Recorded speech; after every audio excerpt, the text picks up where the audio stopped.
Time Mix-Up by Lucillia Part 2. Chapter 17, The Battle at the Bridge. Zabuza stood there wondering how everything had gone to hell so quickly. He had gone to the bridge with Haku so they could be ready for Gato's ambush, as killing someone he'd hired so he wouldn't have to pay them sounded like something the man would do, as he had been known to have done it before. At that point, he decided that Gato had had him by his balls for far too long, and the debt collectors could go to hell for all he cared. If Gato showed up with an army of mercenaries like the Uzumaki claimed he would, he'd kill them all, Gato included. When he and Haku had arrived at the bridge, they had both rather carefully cleared the workers out of harm's way. But, since he couldn't tell the construction crew why he wanted them out of the area, as that would render his plans of counter-ambushing Gato useless, he had been forced to use force in order to do so. The construction crew had received only minor injuries on the way to the building he'd selected, as it appeared to be well away from any potential battle sites, but unfortunately, the copy ninja Kakashi had seen these actions as a threat and had attacked accordingly when he and Tazuna had returned from lunch to find the bridge to be abandoned and completely shrouded in mist. Because the copy ninja had attacked, he was now in the difficult position of being forced to defend himself while attempting to cause minimal harm to his opponent. He could tell that Haku was growing increasingly agitated as well as he attempted to keep the Uchiha boy contained and therefore out of both his and the boy's sensei's way. If necessary, Haku would bring the genin down with non-lethal force. Fortunately, was absolutely no sign of the Uzumaki boy. "I'm sorry I'm late," yelled a disturbingly familiar voice. "Speak of the devil." He quickly dropped his weapon and moved away from the Uzumaki boy's sensei, holding his empty hands up. "It's not what it looks like." "I wasn't," he said as he frantically tried to explain the battle that was taking place. "Look, see, he's not hurt," Haku said at the same time, most likely pointing to the Uzumaki's male teammate, as the female had stayed out of the battle. The copy ninja used the moment of distraction to power up one of his signature lightning jutsu. As what would in moments be his death was powering up, he heard a yell of wind stripper attack come from the Uzumaki boy. Moments later, he was hit by a powerful cyclone of incredibly frigid wind that felt as if it had been filled with thousands of tiny blades as well as the numerous objects it had picked up on its way over to him. Moments after that, everything went black. Gato smirked as he saw Momochi Zabuza be brought down by a child. He'd missed most of the fight due to the thick mist that had enshrouded the bridge that had become a battlefield obscuring everything, but he knew that it couldn't have been all that good considering the fact that the swordsman had been brought down by a child that couldn't have been older than 10. So much for the demon of the bloody mist. Damn ninjas. Always playing up their reputations and never living up to expectations. As the curtain of mist faded, he stood near the end of the soon-to-be-destroyed bridge facing the small country he ruled with an iron fist with his horde of mercenaries arrayed behind him, knowing that this would be a dramatic sight when the mist fully cleared away like a parting curtain. Soon, his men would kill the so-called Hell God Uzumaki as well as the children he'd brought with him, and his reputation would increase.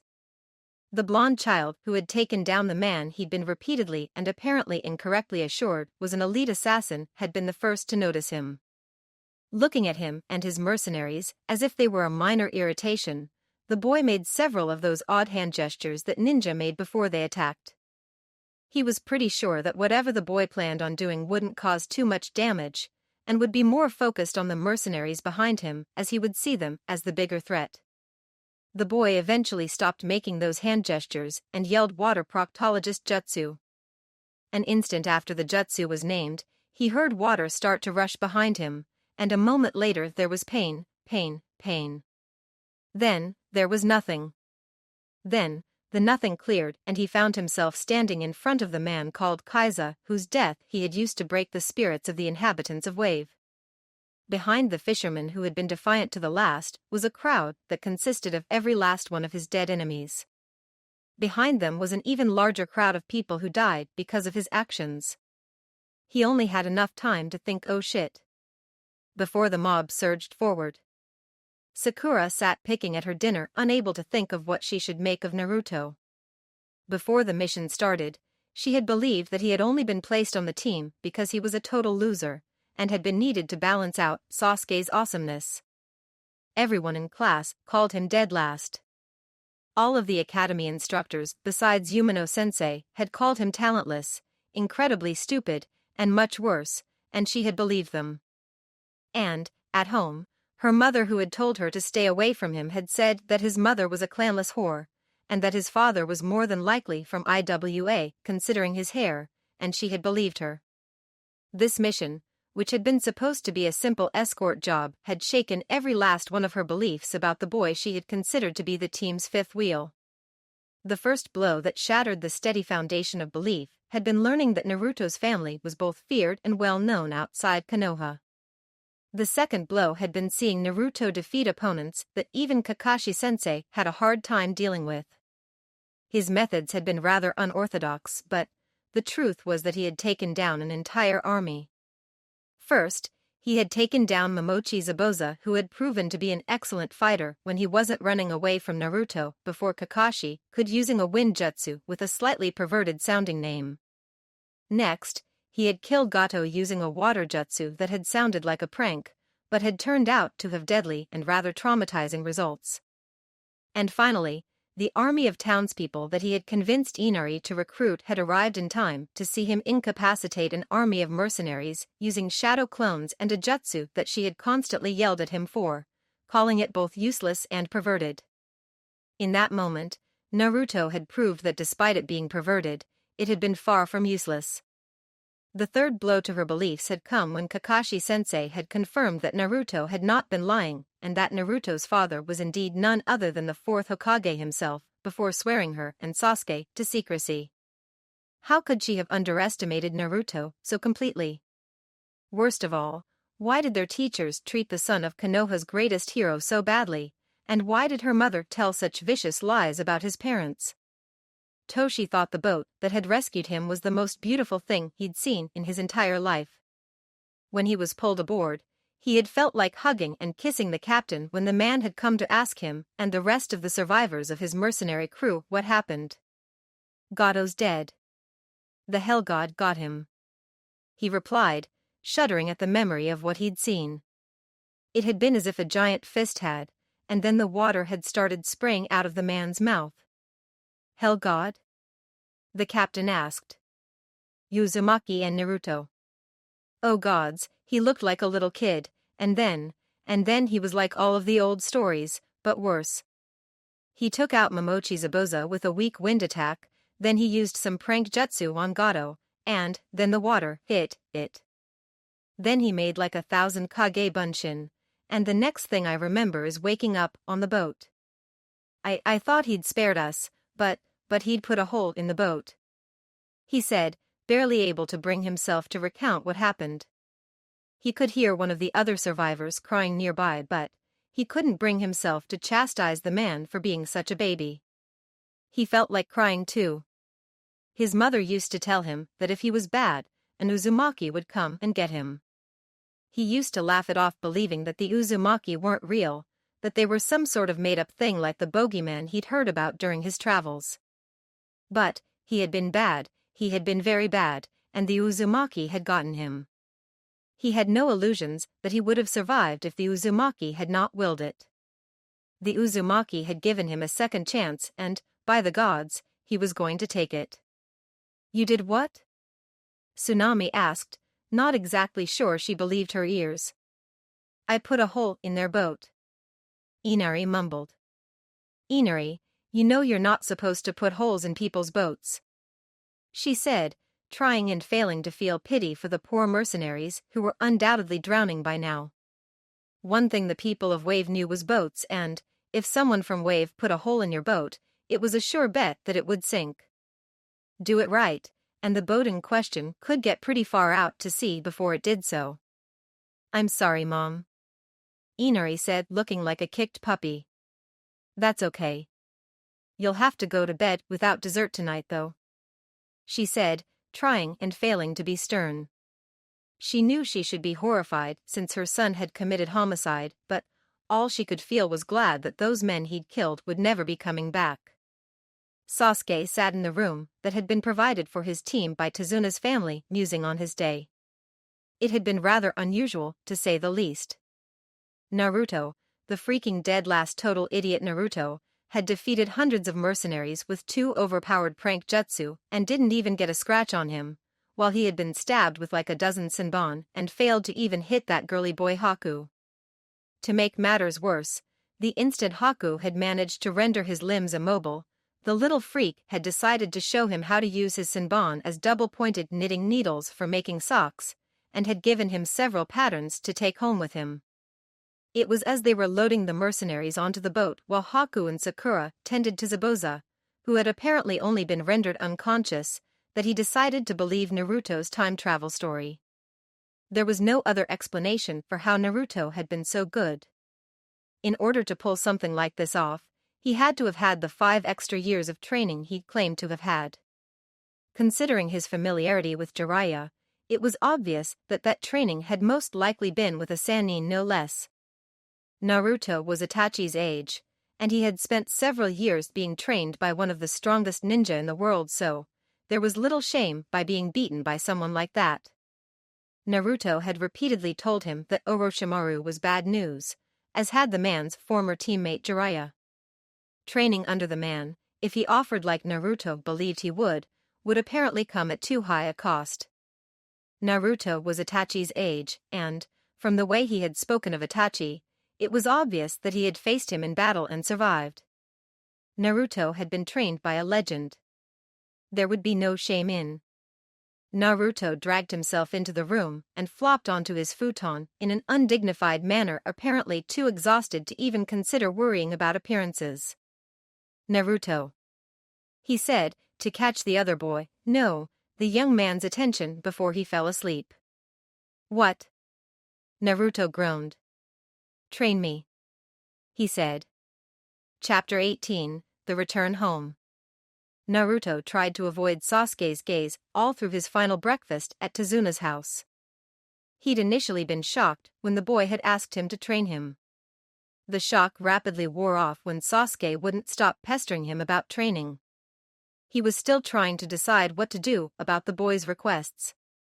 He couldn't brush Sasuke off because then the Uchiha would become even more determined and wouldn't leave him alone for even a second. If he killed the boy, he may as well go missing Nin, because the old man's former teammates and that jerk Danzo would call for his head on a platter and go around the Hokage to get it done like they had done with the Uchiha. Since Sasuke hadn't done anything yet, and he himself was not yet popular enough, the rest of the village would be clamoring for his blood as well.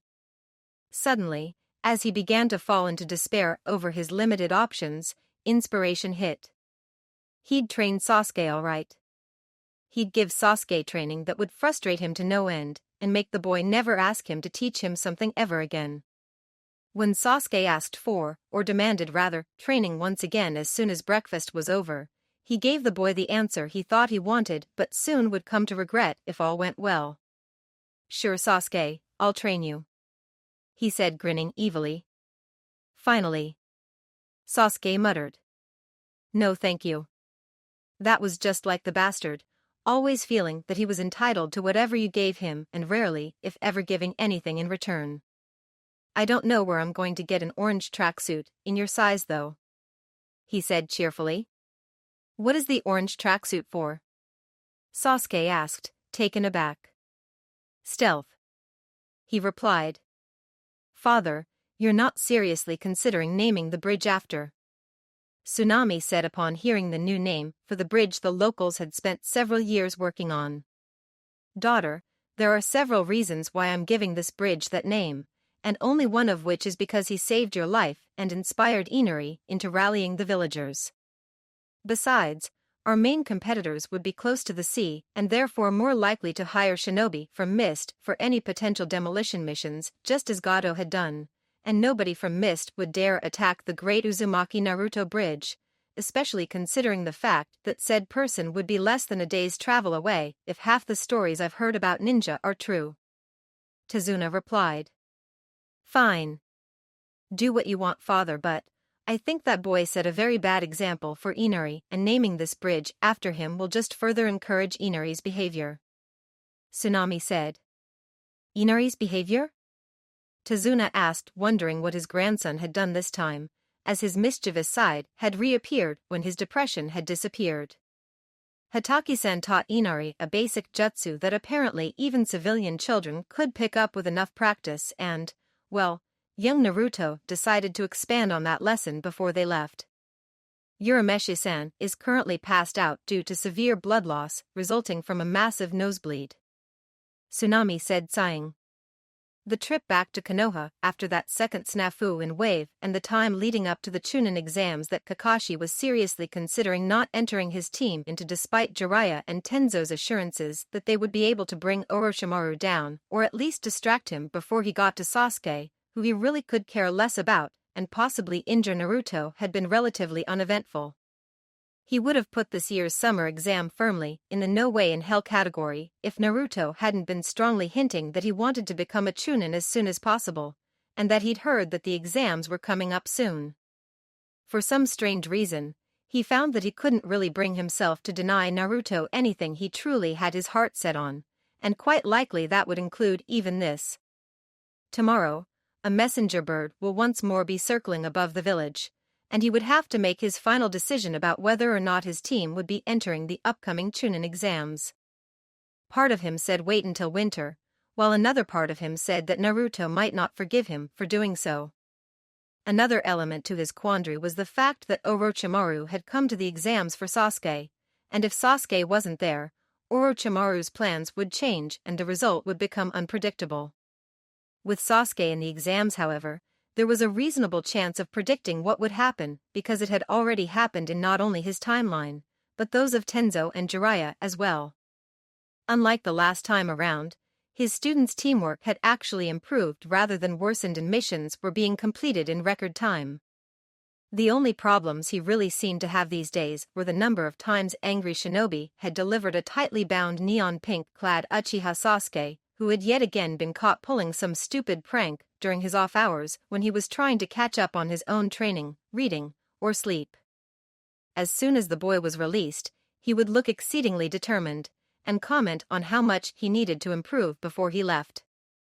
An incident that took place during a training session a few days before the Chunin exams were to be announced had made him start reconsidering his opinions about the pink-haired extra baggage as well. 2 days ago, he had watched in surprise as Sakura dragged a woman that could only be her mother to the training field, and stopped in front of Naruto. Say that to his face, mother. Sakura had snarled. The woman whom he recognized as being a retired civilian-born shinobi named May-something Gorathor remained silent, completely intimidated by her daughter who was surprisingly frightening considering the fact that she was a genin with no real talents to write home about. This had been a rather interesting side to the Haruno girl that he'd never seen before but, come to think of it, had been catching glimpses of in the days before the team had collapsed. Usually, the girl was only aggressive towards Naruto or the other Uchiha fangirls, mainly Yamanaka's brat Ino, with whom she had some sort of ongoing rivalry. After Naruto's death and Sasuke's departure, the girl had spiraled into depression and left the ninja program altogether. I'm waiting. Sakura said impatiently about a minute later as her mother had yet to make a noise. The Haruno woman made a squeaking noise and tried to pull away from her daughter. Sakura, however, would have none of it. Either say it to his face, or never say anything like that about him or his parents ever again.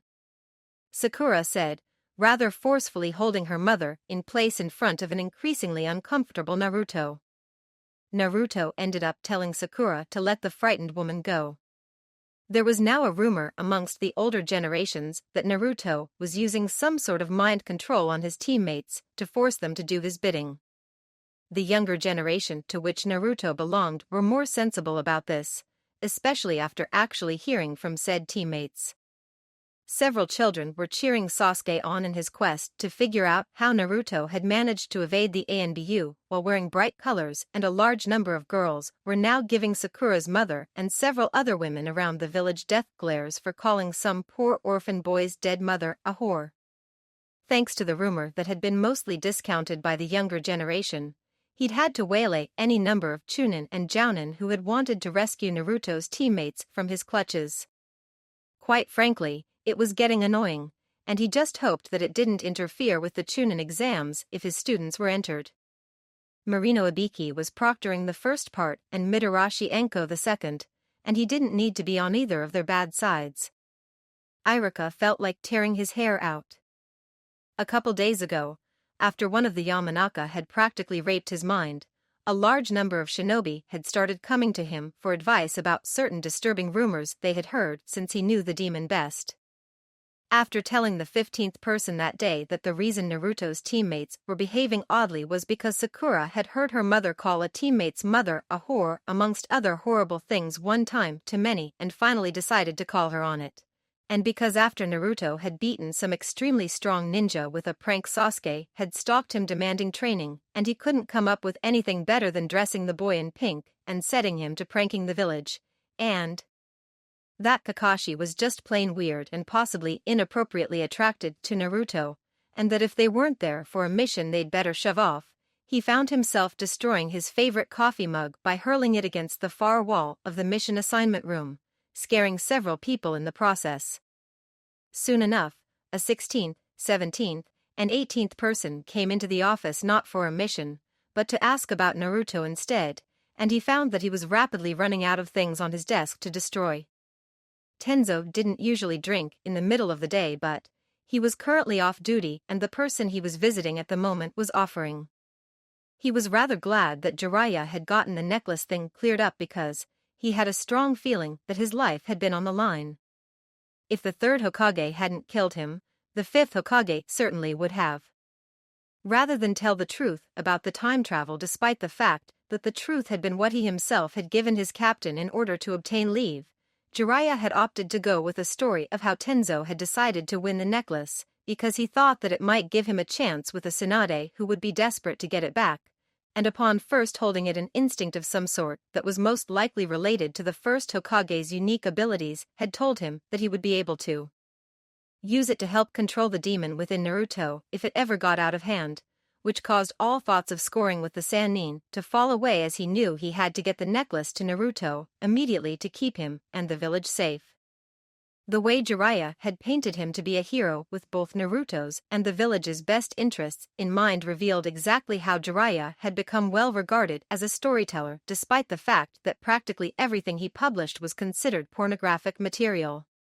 Somehow, he had escaped the Hokage's office alive and relatively intact despite the fact that the expression on the Hokage's face seemed to indicate that he knew full well that Jiraiya's story was bullshit.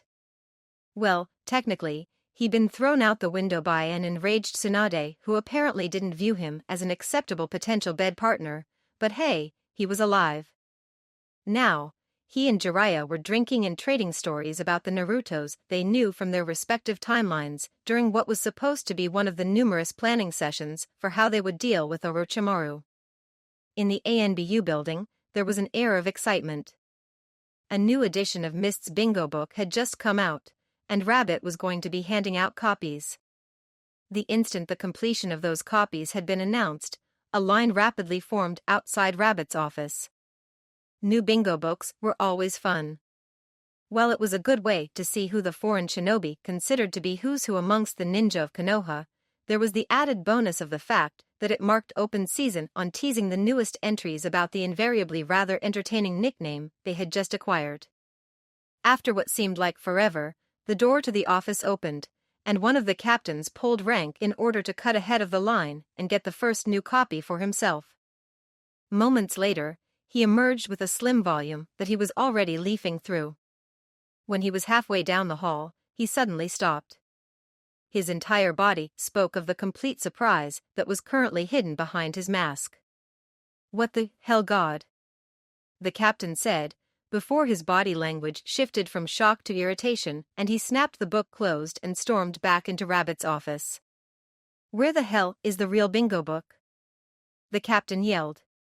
There was a nearly inaudible reply. "Look in the A-class entries under you and tell me again that this is real," the captain thundered. There was another nearly inaudible reply moments later. "How the hell did that brat acquire an A-class entry on a C-ranked mission?" the captain yelled. With that, everyone became even more keenly interested in the new hot-off-the-presses despite there having been one published 2.5 months before Bingo Book from Mist. Chapter 19, The Big Day Arrives. Kakashi knew the bird was coming, and had known it would be for a good while, but that didn't stop the strange, almost painful feeling in his chest when he saw it. This was the beginning of the end. This was the point where it all went to hell and, thanks to the conversation he had with Jiraiya and Tenzo last night while Naruto slept, it could all go to hell once more. Gods forgive him, he was going to enter his team in the Chunin exam. As the bird circled overhead, he dismissed his students before turning to go to the Hokage Tower. As he turned away, he could have sworn that he had seen Naruto staring up at the bird with an unusually grim look on his face. All too soon, he was in front of the Hokage alongside the senseis of the other genin teams and, sooner than he expected, he was nominating his team for promotion. He'd done it the first time around out of a subconscious desire to get rid of them and the painful memories they had brought with them. This time, however, he was putting them forth as bait. He didn't know which was worse. Iruka, the man who would kill anyone who intended harm to any of his students, especially Naruto, in any way, naturally spoke up against the recommendation, not believing the recently graduated team to be ready. He briefly thought about cluing Iruka in about Orochimaru to see what he would do to the man, but decided against it because Iruka would murder him first for using his precious Naruto as bait. "They're ready," he said. Naruto took down an A-class missing nin and an army of mercenaries single-handedly. His methods were unorthodox, but still, Sasuke's teamwork has improved dramatically. The pin, Sakura, has become more assertive as well. The rest of the teams that would be entered were soon entered, and as they were leaving, Guy approached him. From the serious look on his face, he could tell that whatever it was he wanted to speak with him about, it wasn't for another challenge. "What about the other problem?"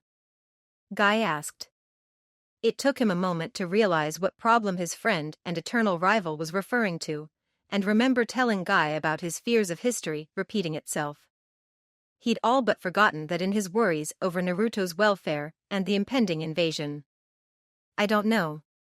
Sasuke seems to be fine with Naruto for the time being, but it could just be because the boy has something he wants.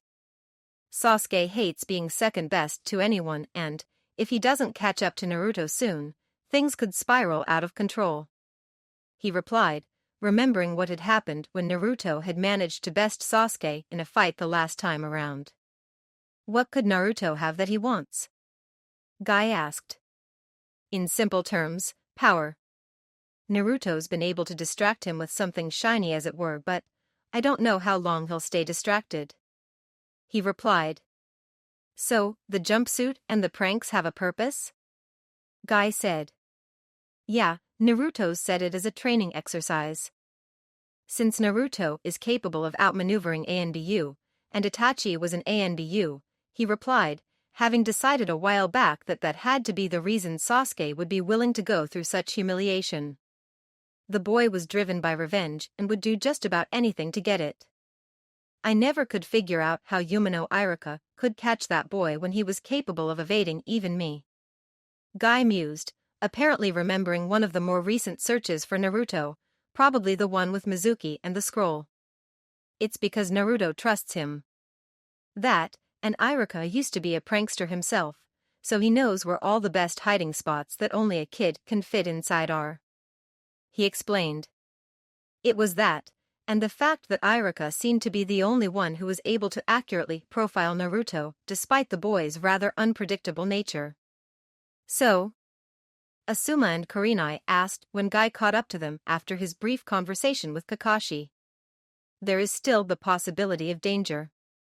The Uzumaki boy has rather masterfully distracted his teammate, but Kakashi believes it is only a matter of time before the boy grows bored with the distraction and does something," he replied. That was, after all, what he had gathered from the conversation. Over the past few months, he had seen enough of the Uchiha boy to know that there was a reason to worry, and both of his fellow jounin who were teaching Sasuke's former classmates had also seen reason to worry based on what they had witnessed in regards to the Uchiha. So, The Uchiha boys' sudden rash of pranks. Asuma started. Was the Uzumaki's idea for using up all of the Uchiha boys' spare time and energy. Since the Uzumaki had successfully demonstrated that pranks could be used to one's advantage on the battlefield, the Uchiha seems to have taken his training at face value. Guy concluded. Damn, that kid's brilliant. I wish he were mine. Kurenai said. I wonder if Kakashi would be willing to trade him for Ino. Asuma said. I too find myself regretting that the boy failed the graduation exam that second time. Guy admitted. Naruto would have fit in nicely with Lee.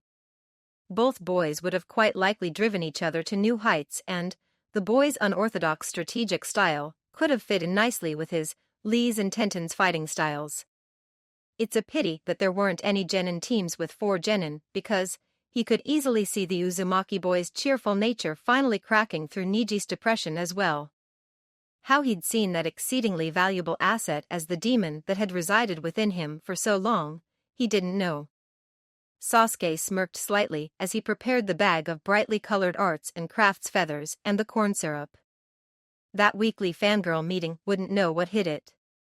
He was nowhere near Naruto's level when it came to evading other ninja, but he had improved drastically. Last week, he had failed to outrun the group of experienced Chunin that he had managed to completely elude yesterday. If his progress continued, he might find himself outrunning Jonin in a matter of weeks or a couple of months. As a bonus of this training, he'd found himself becoming so exhausted that he hadn't dreamed when he'd fallen asleep on a couple occasions. The pranks themselves were somewhat liberating as well. He could see why Naruto would enjoy pulling them. The planning and strategy for the pranks he had seen as exceedingly childish before he himself had started executing them was far more difficult than he had anticipated. The preparation for each prank was like planning out and properly executing a mission. Fail to pull it off correctly, and Naruto's eraser in the door trick that always failed to get any of the teachers after the first one when they were about 6 was like a basic academy assignment. Painting the Hokage monument like he had shortly before their graduation was pretty much on par with an A or S rank mission, especially considering the fact that Naruto had successfully managed to bypass every last evening and night patrol, haul the paint up the side of a mountain and deface the monument without anyone noticing until the sun rose the next morning. How the hell could he ever have thought that Naruto was dead last even when he was his own age? It's funny how the old adage the more things change, the more they stay the same can be true at times. Naruto thought as he skidded around a corner only to find Konohamaru caught in Kenkuro's grip. It had to be the most ironic thing that after spending half the morning searching for the Sand siblings, Sakura once again managed to chase him and Konohamaru right into them. This time, however, the feather-covered Sakura had been pissed because she had been caught in one of Sasuke's training pranks, and had decided to blame him for encouraging the boy. He had learned of this when he'd stopped the Konohamaru Corps and their square rock in the middle of what was to become Sakura's warpath to tell them that the game of ninja was postponed because he was looking for someone. He enjoyed playing ninja with Konohamaru during his downtime because it was a rather nice form of stress relief, and he got to teach the boy skills he could use later in life to become a super awesome ninja like he had been later on. Take that, Ebisu. Right now, however, he was trying to figure out the best way to get Kenkuro to drop Konohamaru without sparking an unpleasant confrontation. This time, he was grateful for Sasuke's intervention, as it resolved his dilemma over how he was going to make friends with Kenkuro after he hit him for manhandling his apprentice. Since what hit Kenkuro's hand was a needle with the beginnings of a scarf on it rather than a rock, he knew that the boy had taken Haku's free Senbon lesson to heart. Rather than fangirling over Sasuke this time, Sakura was yelling at him for ruining her hair and her outfit, using just about every swear word in the book, which was something she never ever would have done before. From the dropped jaws of the two Sand Genin, he was guessing that a few of those words and phrases were new to them. Either that, or they'd just taken in the entirety of his team, with him being the normal-looking one for once. It was at that point that Gaara decided to show up and start correcting the behavior of his siblings via the use of several death threats. Get moving or I'll. Gaara said before he fainted and dropped out of the tree in which he'd been hiding behind Sasuke. In another timeline, the Godame Kazekage sat in the Rokudame Hokage's anteroom waiting for him to complete his business for the day, so they could have a proper visit complete with drinks and some childish board game that his constituents would be scandalized to discover him playing. Fortunately, Naruto had given him a puzzle of sorts to stave off his boredom. Actually, what he'd been given was an incomplete seal that Naruto had found in a storage room, wanted him to tell him what it was and what it did since he was better at them, but, for all intents and purposes, it may as well have been a crossword puzzle for him to solve while he waited. In order to figure out what it was for, he would have to complete the seal, which was something Naruto didn't have the patience or the spare time for at the moment. After 3 hours, it was done. Or at least he thought it was, since he based the pattern off of the rest of the seal and could have missed something somewhere. All that remained was to put a little chakra into it to get a basic idea of what it did and hope it didn't blow up in his face. As he put a small amount of chakra into the seal, he smiled as he remembered the day he had met Naruto, back when they both had been so young and didn't have so many responsibilities to deal with. Suddenly, the small pull on his chakra became a sharp tug, and he found it rapidly draining out into the seal. He tried to stop the flow, but he found himself unable to do so. The world went black. Moments later, he awoke with a massive headache, a headache that rivaled the one he'd suffered through after Kankuro had insisted he take Naruto out for drinks to celebrate his ascension to Hokage, and they somehow ended up going on a week-long pub crawl across Fire Country. When he opened his eyes, he knew he had to be hallucinating since, standing over him were his brother and sister looking exactly as they had when they were 15 and 14 respectively. Nearby were a 12-year-old Naruto who was wearing something he'd never seen on him either as a boy or a man, a possibly 13-year-old Sasuke in a neon pink tracksuit with purple shoulders and purple sandals, and a 13-year-old long-haired Sakura who was covered in feathers and what smelled like corn syrup.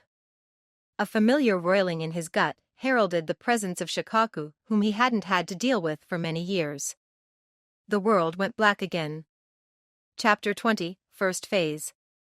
Baki was sitting at the desk that had been provided in the quarters that had been set aside for visiting shinobi, trying to compose a message to send home.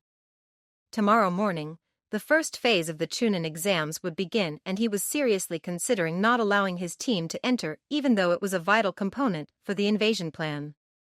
Temari and Kankuro were rather freaked out at the moment and were too on edge to do any good, and frankly so was he. Gaara had been acting exceedingly strangely since they had arrived in Konoha a few days ago. On the first day of their stay, Gaara had seemed to be constantly trying to dispel a genjutsu. He had observed the boy disrupting his chakra several times, and had actually seen him stab himself twice. That of course had been only the beginning of Gaara's odd behavior.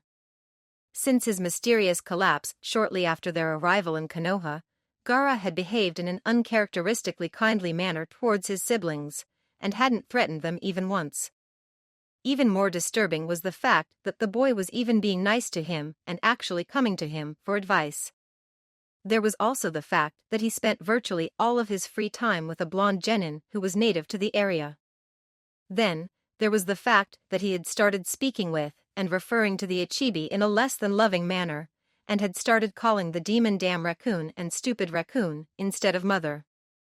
It had taken him a while to realize that it was Shikaku that he'd been referring to, and he probably wouldn't have, and continued believing the boy had picked up a pet somewhere if it hadn't been for the incident 2 nights after their arrival. Gaara was sitting up late as usual. Instead of sitting there staring at the walls, as was customary for the boy when he thought he was being observed as he tended to hide his usual nocturnal activities from witnesses, he was drinking. He'd gone down to check on the boy to make sure he hadn't gotten into any mischief as he'd been wont to do on occasion when he'd been turned loose without supervision, and found the child who was surrounded by several empty liquor bottles downing a bottle of some potent grain alcohol from grass. "I'm going to kill that fucking raccoon," Gaara yelled as he hurled the now empty bottle at the opposite wall. "Can't sleep, can't get drunk, now I know why it took a whole week before Naruto." If the boy hadn't been a Jinchuriki and therefore incapable of suffering the effects of alcohol poisoning, much less intoxication, he would have been more worried about the fact that the boy had been drinking, especially considering the medication he was on and the exceedingly heavy doses of it he had to take daily. Last night had pretty much been the final straw though. Gaara had apparently grown tired of staring at the walls and, instead of finding some quiet activity to occupy himself with like he usually did, had gone outside.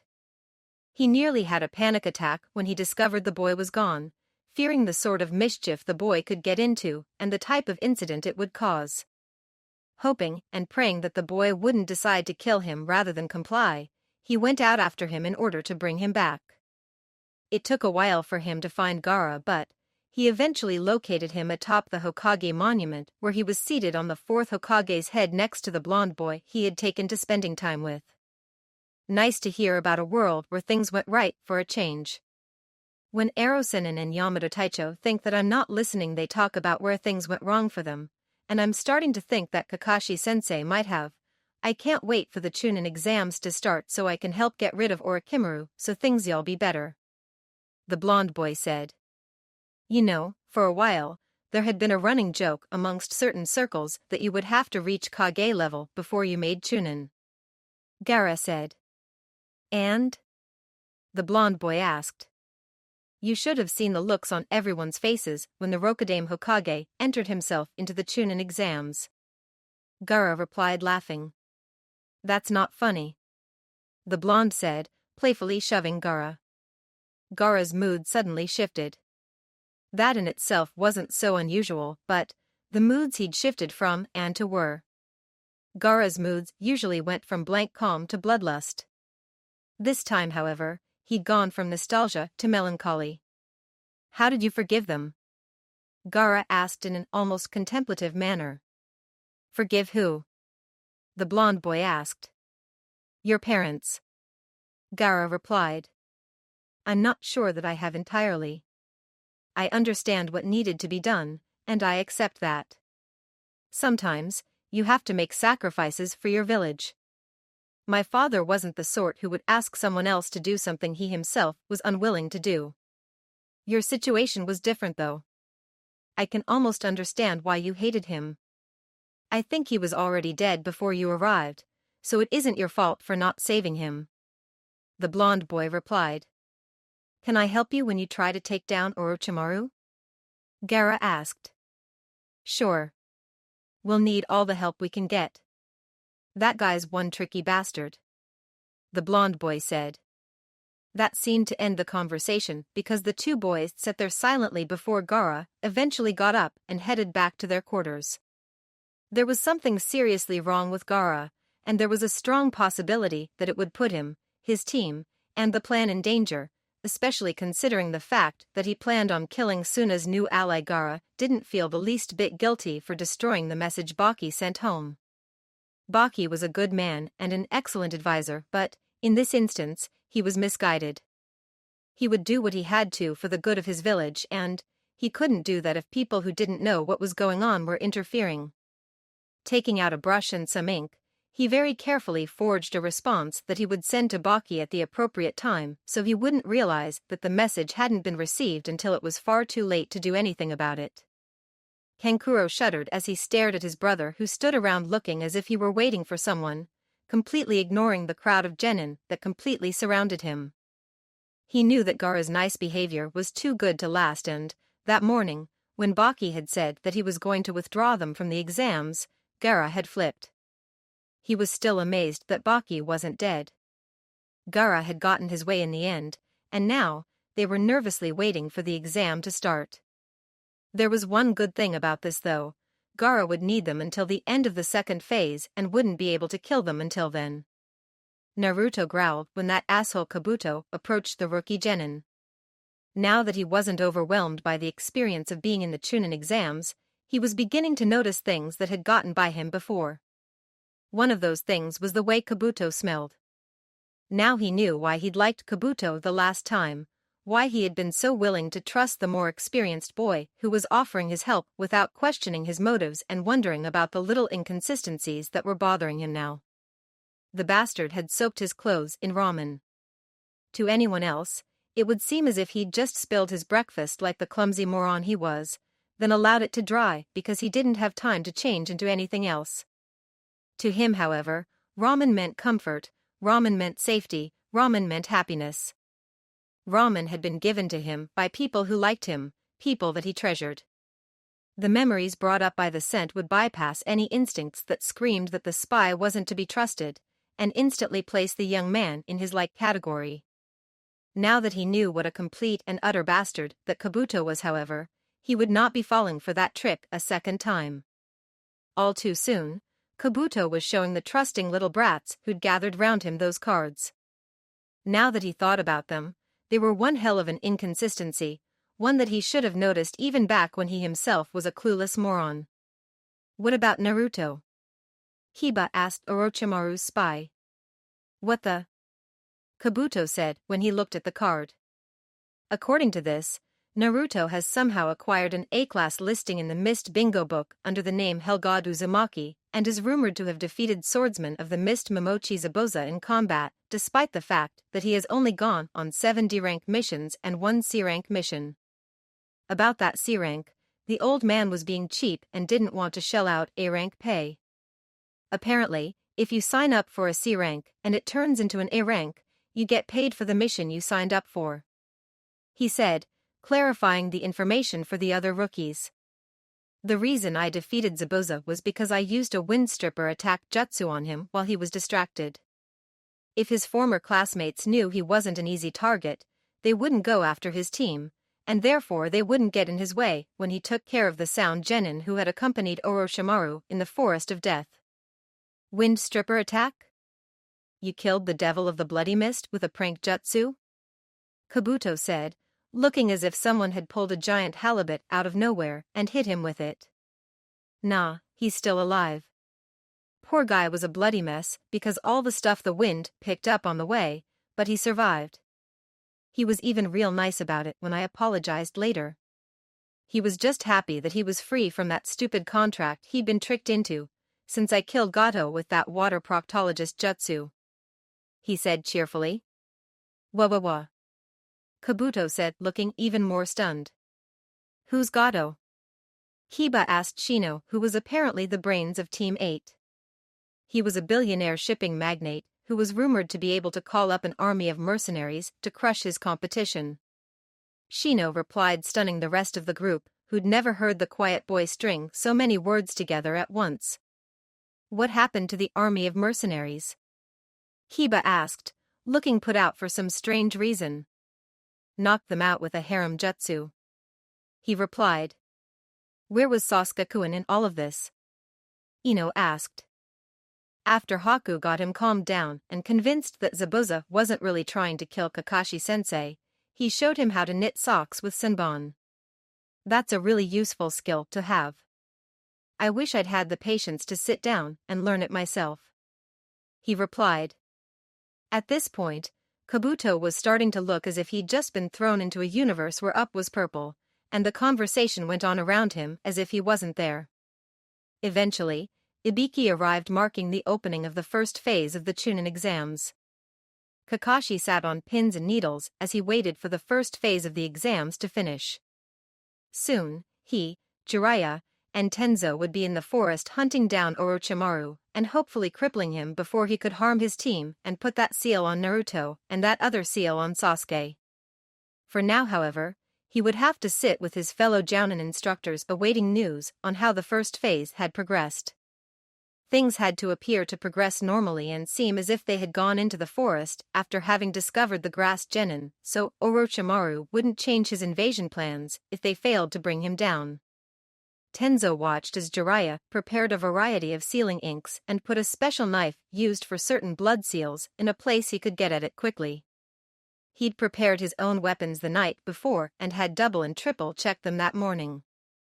In a few short hours, they would be going head-to-head with Orochimaru, and it was questionable as to whether or not they would survive.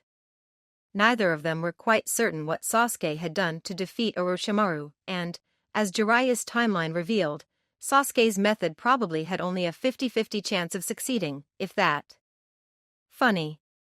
He thought he quit biting his nails when he was a kid. Chapter 21, The Passing of Yukushi Kabuto. Marino Ibiki barely suppressed a sigh as he looked over this year's crop of genin. What had he been on when he agreed to proctor this exam? Oh, right, he'd stayed awake for 96 hours straight and had been barely functioning on soldier pills and copious amounts of caffeine when the Hokage had sent his request. Konoha's paltry offering for the first time it hosted the Chunin exams in the more desirable summer slot in nearly a decade had a high point in the arrival of the second Inoshika Cho team whose fathers he'd worked with extensively but mostly seemed to consist of whatever had been scraped from the bottom of the barrel this year. Not only was the boy labeled as the one most likely to become a career genin here but so was the potentially homicidal and quite possibly insane Uchiha Sasuke, and the fox brat. Thinking about the fox brat sent a phantom pain shooting down a particular set of scars on his arms. The 2 times he had encountered the boy, he had come off the worse. The first time had been when he was beginning his stint in intelligence and, as a most junior member, had been the one sent to retrieve the stuffed duck that the spymaster Jiraiya had sent to his godson. It had only been after he'd gotten his arms shredded nearly to the bone retrieving the stuffed animal that it was discovered that Naruto really was Jiraiya's godson, and that the item in question had indeed been a gift for the boy's 2nd birthday, not a coded message. The second time he'd encountered the boy had been 4 years later after he'd passed out after a rather difficult interrogation. He'd woken up to the snickering of several run-of-the-mill ANBU, and the sight of a small child whose hand was holding a permanent marker a couple inches away from his face. It had taken him the last 6 years to regain his fearsome reputation amongst those in his department after that bit of humiliation. The gods only knew what this encounter would bring. Carefully schooling his body language so that none of his unease at the situation and one being in particular showed, he started the first phase of the Chunin exams. Fortunately, all of those little teenaged brats and the scattering of adults who really didn't know when to quit seemed to be sufficiently intimidated by his act. Everyone but the fox brat, that was. Figures. Naruto had intellectually known that, with all of the changes that had been made to the timeline, the seating arrangements that were left to chance most likely wouldn't turn out the same as they had the last time around. Still, he had been half expecting to be seated next to his friend Hinata as he had been the first time he had taken this test. Despite his hopes, however, that didn't come to pass. Instead, he had found himself in a completely different section of the room between a twitchy fellow and someone whose face he'd never forget as long as he lived, considering the fact that he'd seen it be ripped off to reveal a completely different one underneath tomorrow. Being seated between a Nin from Mist who kept shooting him nervous glances, and someone who was either incredibly feminine or a slightly masculine Kunoichi from Grass who may or may not be Orochimaru in disguise depending on whether the original entrant had been killed before the first or second phase of the exams had not been his idea of fun. This time, however, he knew the answers to several of the questions and wasn't sweating bullets over the possibility of failing. As he knew what was going on and therefore wasn't as worried, he was beginning to notice things he had been too overwhelmed to notice the time before, such as the fact that Ibiki was slightly unsettled for some reason. One of the ringers seated amongst the genin was nursing a hangover, and one of the examiners either had a case of hemorrhoids or an injury to his backside. Putting those thoughts aside, he turned back to his test and started writing down the answers to the questions he knew he could answer without resorting to cheating. He had been in the middle of answering the second question when the Miss Genin poked him in the arm with a needle of some sort. "Hey, what's the big idea?" he asked as he snatched the needle away and chucked it in a seemingly random direction, hiding a smirk as it hit Kabuto as he intended. He had absolutely no idea what was on the damn thing but, considering who had stuck him with it and why they would do such a thing, he had a feeling that it was lethal under normal circumstances. Even though he knew it was wrong of him, just as flinging the needle at Kabuto could be considered wrong despite the fact that Kabuto could technically be considered an enemy combatant, he found himself hoping that Kabuto suffered a bit before the end. The last time around Kabuto, like Mizuki, had shown him kindness in order to gain his trust for the express purpose of exploiting it, and this time around Kabuto had, despite being foiled, shown all evidence of intending to do the same. It was while he was answering question 7 that he started feeling queasy, indicating that whatever poison had been on that needle the foolishly brave Mist Ninja had stabbed him with had been a nasty one. By question 9, which was 30 minutes into the test, the urge to vomit had become uncontrollable. Remembering that Kankuro had been allowed to use the restroom and that he could do the same, he raised his hand. "What do you want?" Ibiki said in a rather bored tone, as one of the proctors went over to check on Kabuto, who had made a strange gurgling noise and fallen over. "I need to go to the bathroom," he said, as his mouth began to fill with saliva, indicating that he was going to vomit sometime in the next few seconds. "You should have thought about that earlier, brat. Now sit there and hold it," Ibiki said. "But he started before he leaned over and puked in what was probably Orochimaru's lap. "Sorry, man," he said by way of apology, before looking down at the mess and muttering, "Puking up Ichiraku's has got to be sacrilege or something." Gaara sighed as he started on his written test half a second after the proctor had told them to begin. He hated paperwork in all of its myriad forms, including that of the exam or the pop quiz. Considering how easy the questions were to him now, he wasn't even going to bother to cheat. However, he was half tempted to cover his test with his body to prevent that loudmouth Inuzuka he was seated next to from cheating off of him, as he was rather ineptly trying to do. But the boy was one of Naruto's friends, and because he was one of Naruto's friends, allowances should be given. Once the boy realized the examiners were onto him, he would pick another method momentarily anyways. Considering Naruto's reaction to those he'd been assigned to sit next to when his friend had first sat down, it was quite possible that the boy who was and wasn't the Hokage he knew had faced either one or both of those seated next to him in battle in his future. The way he leaned away from the grass shinobi indicated that it was quite likely her, or possibly him. It looked like a her, but sometimes you just can't tell without getting a much closer look, and that the battle had not been a fond memory. There had quite likely been killing involved rather than a miraculous redemption of the enemy, if Naruto's expression was any indication. As he observed the actions of his friend and his friend's seatmates, he was briefly puzzled by the Mist Genin's reaction to Naruto, considering the fact that the shinobi from Mist hadn't shown him anywhere near that much respect until after he had become Hokage.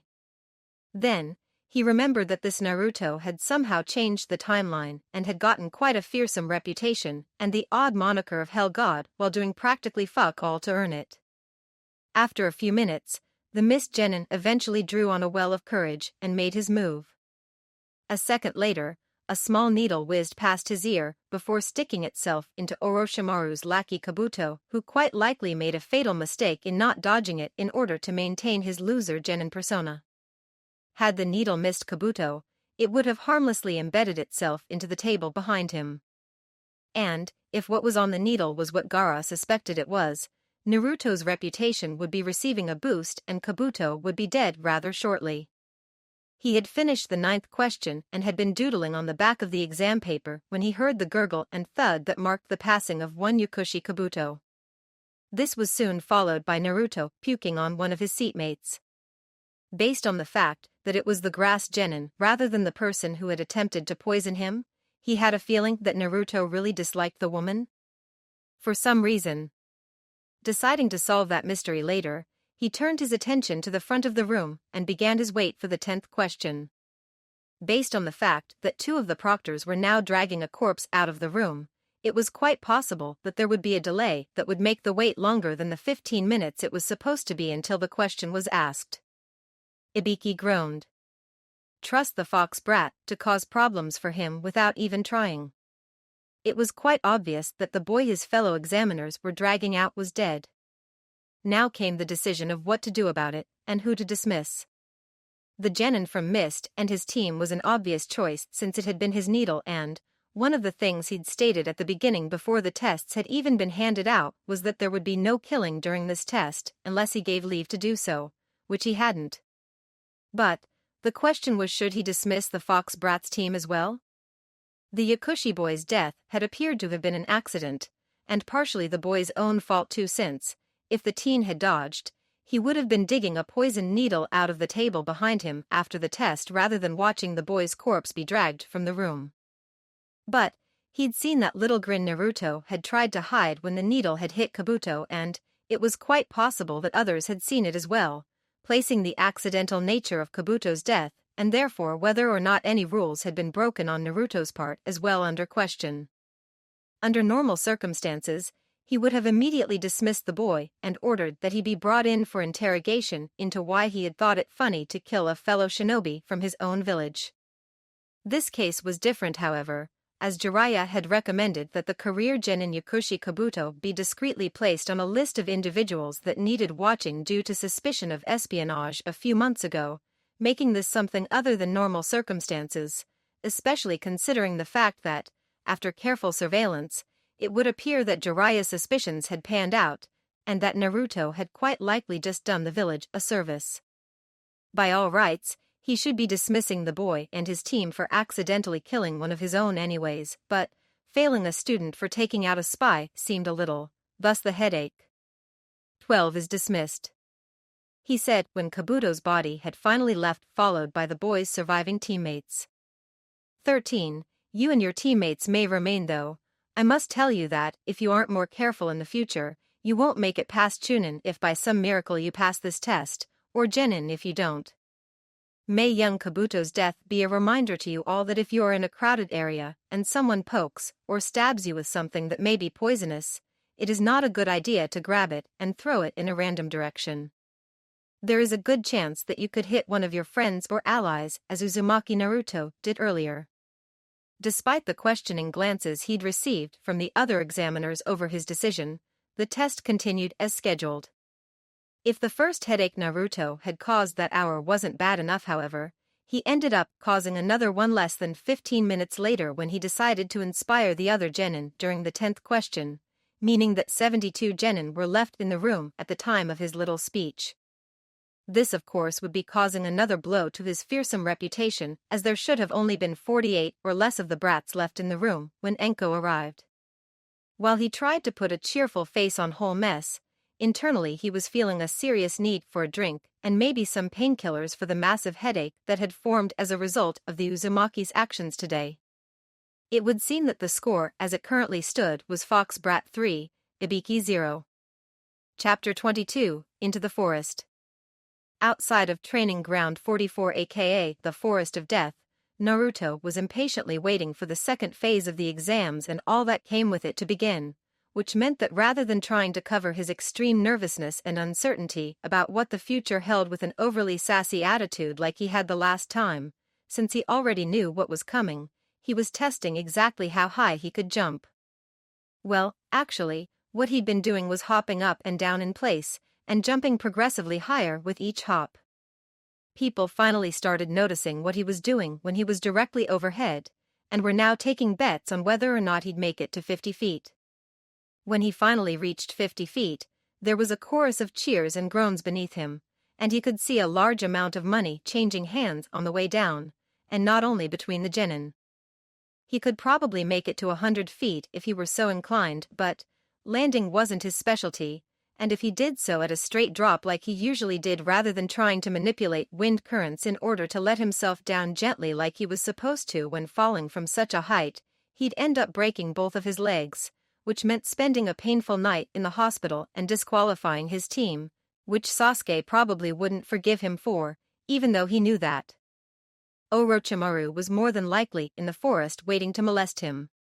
Finally, after nearly an hour of watching Enko have fun scaring the daylights out of the kiddies, it was time to get his team scroll and line up at the gate.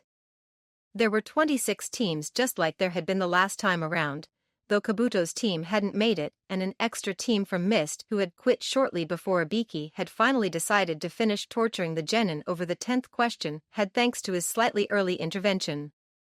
Knowing the purpose of the test and the 10th question as he had taken this exact exam before, he hadn't needed to mouth off to Ibiki so Sakura wouldn't be inclined to try quitting for his sake as she had once admitted to doing, as he had made his team aware of the nature of both before the test started. He had mouthed off to Ibiki merely for old time's sake. Both his and Gaara's. Apparently, his little outbursts had been just about the only non-homicidal entertainment that Gaara had gotten during the exams the last time around, and the reason Gaara had been so bloodthirsty the last time had partially been because he had been going completely mad with boredom. When a person couldn't sleep, there were a lot of empty hours to fill and only so many activities one could engage in to fill them with. Since there was a rather distinct lack of anything resembling a desert in the area surrounding Konoha, Gaara's favorite hobby, which was sand surfing, had been out. Most of Gaara's other smaller hobbies had been out as well, either because of this lack of desert terrain or a lack of interest on the part of Konoha's citizens, who generally had different hobbies that weren't influenced by a desert environment. Gaara had tried to find other activities to engage in during this period, but they hadn't really worked out. He had quit the macrame club because he got tired of the other members staring at him suspiciously, since he was both the only male member of the group and the only member under 30, and he hadn't signed up for any other arts and crafts classes because they had either already started before he got here or were more than a month long, and therefore would have been a waste of money.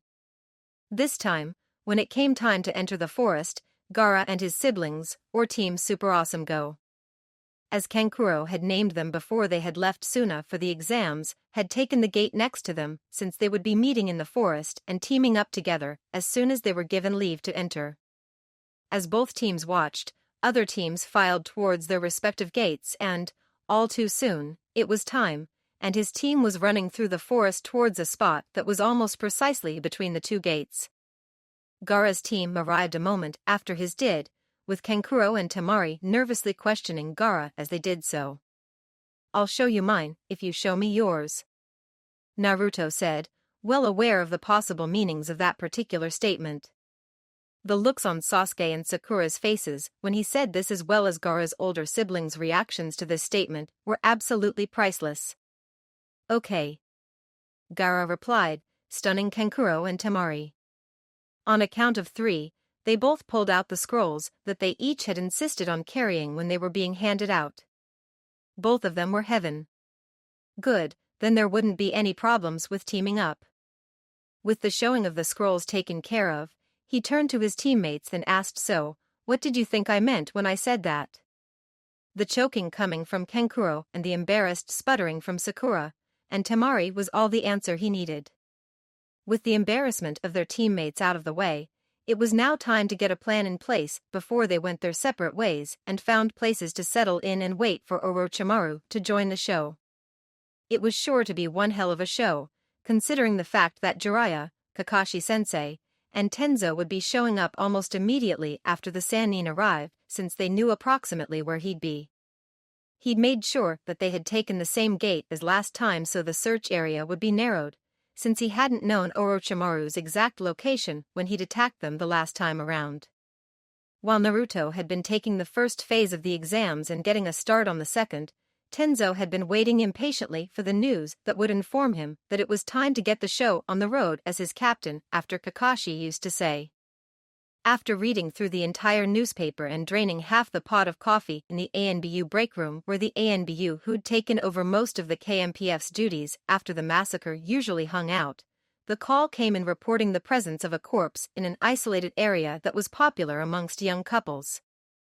Upon hearing this, he was out the door and on his way to the aforementioned site before the sports section had even hit the ground. When he got to the place where the body had been found and joined the investigating team, all he could think was, "Damn, wrong body." This was the homicide case that had gone unsolved because of the invasion. He remembered seeing a story about it once, since it had been particularly notable for how gruesome the killing had been and had been front-page news for a couple of days before getting shifted in favor of the results of the second phase of the Chunin exams. He would have liked to help catch the killer this time around, but unfortunately, he had more important things to do. With an S-class missing Nin on the loose and an invasion in the works, things like possible serial killers who oddly enough seem to vanish after the invasion get put on the back burner. He would do what he could for the poor woman and stay and help until the report of the correct body came in though. Anko sighed as she finished off the last of the dango she had bought for her break. Since she had been forced to spend time dealing with a bunch of brats, she had earned it. After finishing Konoha emblem that she'd made by tossing dango sticks into the trunk of a nearby tree, she got up to go. After dropping to the ground from her reasonably comfortable perch, she decided that she may as well make her way to the tower in the middle of the forest, even though she wouldn't really need to be there until maybe tomorrow morning at the earliest. The previous record for the trip through the forest was about a day, and that had been made more than 2 decades ago. As she was turning towards the forest, someone ran up to tell her she was needed elsewhere.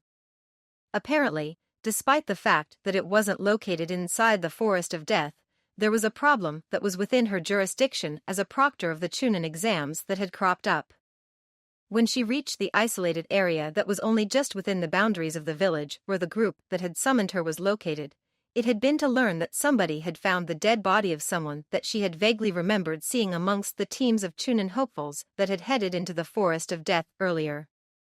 One of the most notable things about the corpse that had been found was that the face had apparently been removed, and she knew exactly how that had happened since she had seen something like that before. It would seem that her former teacher had returned. As she was examining the corpse, further clues, Jiraiya, Kakashi, and an ANBU she barely recognized since they were in different departments and he'd never shown up to the same social activities she had showed up. Based on the fact that the ANBU wasn't wearing his mask at the moment, it would seem that he wasn't here on official business. Well, he's in the forest then, Jiraiya said as he looked down at the corpse of the genin from grass. Time to go then, Kakashi said. Go where? She asked, somewhat curious as to why Kakashi was there. She could understand Jiraiya's presence, as Jiraiya had been a teammate of her former master, and she could somewhat understand the ANBU's presence since he would be reporting directly to the Hokage, but she couldn't see why Kakashi would be there. Into the forest to deal with Orochimaru, the ANBU said. Hitaki, if you go into the forest, your team will be disqualified, she said, regretting that stupid rule. She would be happy to get backup when dealing with Orochimaru, especially backup like the legendary Jiraiya and Kakashi the copy ninja, and the ANBU she vaguely recalled did something with trees that niggled a part of her memory for some reason, but if Kakashi went into the forest, his students would be disqualified even if they managed to gather both scrolls, and she would be forced to inform the brats of this fact when they reached the tower. Which meant that she would be forced to listen to their whining. Kakashi's help would have been appreciated in any other situation, but not now, because of the headache that would come with it. While she enjoyed fights and blood, and the tears of her enemies, she did not like the tears of crying brats. What? Kakashi yelled. After Enko's little revelation, Kakashi briefly debated with himself over the fact that his students would be disqualified if he entered the forest, but when you've got a team that wouldn't pass anyways on one hand and Orochimaru on the other, it was no contest. The kids could always take the exams again in 6 months. With his mind long since made up, he sailed through the trees in the area that his team had been in the last time around, as he'd been informed that his team had taken the same gate as they had the time before. It was only a matter of time before Orochimaru made his move, and he and the rest would be there waiting for him. Jiraiya would be approaching the area at a different angle, as would Tenzo and Mitarashi Enko in case Orochimaru was in a slightly different section of the forest than the one he believed he would be. He'd heard the story of what happened from his team the last time around, and knew what to look for if he failed to reach his team in time. The instant there was a wind release, great breakthrough, he'd know exactly where to go, as that had been the jutsu that Orochimaru had used to separate the team before he sent in the giant snake that he'd had eat Naruto. For now though, he would track his students, and hope that he got there before Orochimaru made his move. Jiraiya's heart pounded. The last time around, he'd arrived too late to deal with Orochimaru at this point, as he'd only shown up to help after he'd heard the rumors of his former best friend and teammate being in Konoha that had been spread after his former friend had attacked Team 7 in the Forest of Death, despite the fact that he'd been fielding rumors about what Orochimaru had been up to for several months before then. It had also been at that point that he had finally decided to train Naruto as well, rather than avoid the boy and the memories that came with him. The evening of the end of the second phase of the exam, he'd visited Kakashi, who had stepped aside for him and helped arrange the surprise. Kakashi had convinced someone he'd vaguely recognized as having been on the same genin team as Madogai to take Naruto for the day, and convinced Naruto that he was pawning him off on the man for the month. All that had been left for him to do was get the man out of the way in a manner that had made the boy want him to train him. After all, who wouldn't want to be trained by someone who could summon toads? Toads are awesome. That peace back then, and the happiness that he'd had with his student had all been shattered by Orochimaru, who had become a mad and twisted creature that was almost nothing like the quiet boy he'd grown up with and fought alongside. Every time he saw him, however, he found himself overcome by memories of what his teammate had been. He'd never really wanted to fight Orochimaru back then when he'd first run, and even now a part of him still didn't want to fight his former comrade despite all that he'd done and would do if given half a chance. There had been a time when each was all the other had, a time when the team was the only people that those in it had left because their parents had gone, their siblings had gone, and almost all of those closest to them besides their other teammates had gone. Now, he would have to fight the one who had been closer to him than a brother. Orochimaru was now the threat to everything he held dear. None of this would have ever happened if he hadn't continued to ignore the signs back then, even when he'd heard the rumors about vanishing villagers. Even though a part of him had long suspected, he'd refused to believe right up until the day he had found himself in what remained of one of Orochimaru's labs. Back before the end, he'd seen other things that had indicated that something was seriously wrong, but he had let them go, believing his friend would come around. He hadn't. If he'd just said or done something long ago when he'd seen the first signs of trouble, back when Orochimaru was still begging for the attention he'd needed and still willing to reach out for help, none of this would have had to happen, and Konoha would not have been destroyed in his timeline. In many ways, this, and the future destruction of Konoha that he'd been forced to witness, had been all his fault. Gaara sat impatiently waiting for the time to come. After their initial meeting when they had first arrived in the forest for a last-minute planning session, they had gone their separate ways because Naruto believed that Orochimaru would change his plans if he saw the team from Suna with his team. The separation was only a temporary one and, as soon as Orochimaru made his move, Gaara would be there, and he would be able to avenge his father and all from Suna who had died because of that madman's plans. All that was left to do until then, however, was to wait. He hated waiting. Waiting was so boring, especially when a certain someone forgot his pills. He would be making his displeasure at being forced to do so known to all who followed Orochimaru after the snake had either been dealt with or driven off. It was a pity Kabuto was dead, because that corpse-summoning bastard had been near the top of his shit list. Knowing Kabuto though, the slimy little bastard always had a back way out, so there was still a very small possibility that he could be showing that young man exactly what happens to those who mess with the Kazekage one day. That all would be later, however. For now though, all he could do was wait. Wait, and finish his macrame owl. Chapter 23, Orochimaru. Orochimaru wasn't entirely certain what happened. He'd gone into the forest as planned, located Sasuke whom he'd wished to test after learning that the boy had changed a great deal lately and therefore might not meet expectations later when he came to retrieve him, and attacked as planned. What hadn't gone to plan, however, was the outcome of the attack as Jiraiya, little Kakashi, and little Enko, and the surviving Mokuton test subject had leapt out of the bushes and attacked him the instant he'd attacked the Uchiha boy and his team. When he'd attacked Sasuke, everyone had jumped on him at once with their signature attacks, and he barely managed to escape with his life after taking a Rasengan and a Chidori when he had been bound in the tree created by the successful result of one of his experiments. If he hadn't been able to slip out of his own skin, he would quite likely be dead right now.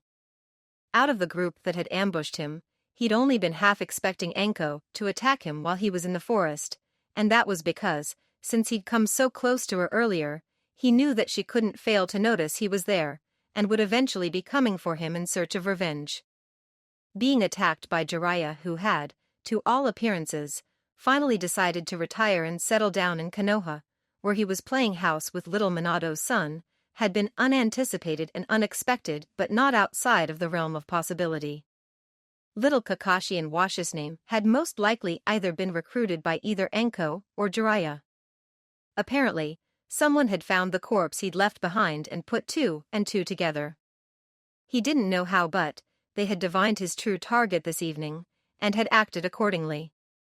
While Jiraiya was usually rather quick to figure things out, he wasn't usually that quick, which made his preset this ambush all the more unexpected. Perhaps, considering how quickly they'd acted, they hadn't figured out his plans. If he were still loyal to Konoha, the first thing he would do if he discovered that it was possible that an S-class missing nin might be running loose in the village was to make sure that the Kyuubi Jinchuriki was secure. The fact that those who were reportedly closest to the Jinchuriki had been the ones to attack supported this theory. It quite possibly had just been his bad luck that the Uchiha boy was on the same genin team as Konoha's Jinchuriki. He would think more on that later, however, since he was currently too busy running flat out through the forest with Jiraiya, Kakashi, his test subject, and Enko on his ass out for his blood. All too soon, he found himself regretting the fact that he'd become so focused on his escape, despite the fact that he'd managed to get out of sight of his pursuers because he didn't notice Gaara blocking his path until he'd almost tripped over the homicidal boy who was holding what looked like a macrame owl for some strange reason. He didn't like the look he saw in the boy's eyes as he started to go around him. He really didn't like the look in the boy's eyes, or the demented smile on his face. He most definitely didn't like the look in the boy's eyes, the demented grin on the boy's face, or the fact that a bunch of sand was now coming up behind him. Despite being the lowest ranking, and therefore ostensibly weakest member of the group that was pursuing Orochimaru through the forest, Enko had reached the clearing that the Sannin had disappeared into first. Orochimaru was nowhere to be found, however. Instead, there was a red-haired genin from Suna who was playing around with a ball of sand that his two teammates were staring at in horror. He shoots, and he scores. The red-haired genin yelled as he used his chakra to toss the sandball into a tree.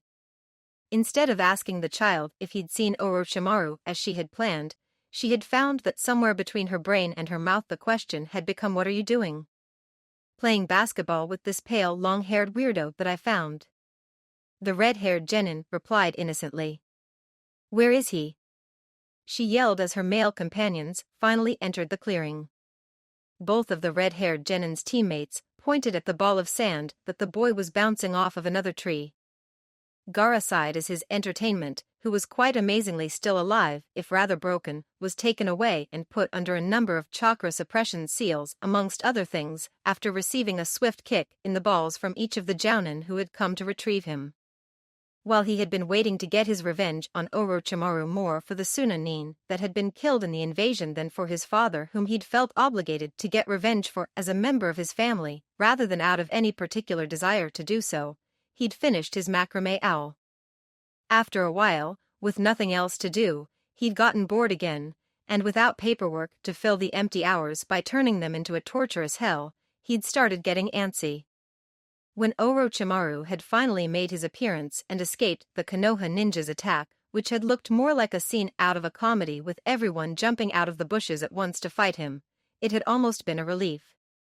The man had apparently taken much more damage in that funny-looking attack than he'd initially thought because he had rather easily managed to capture him in his sand.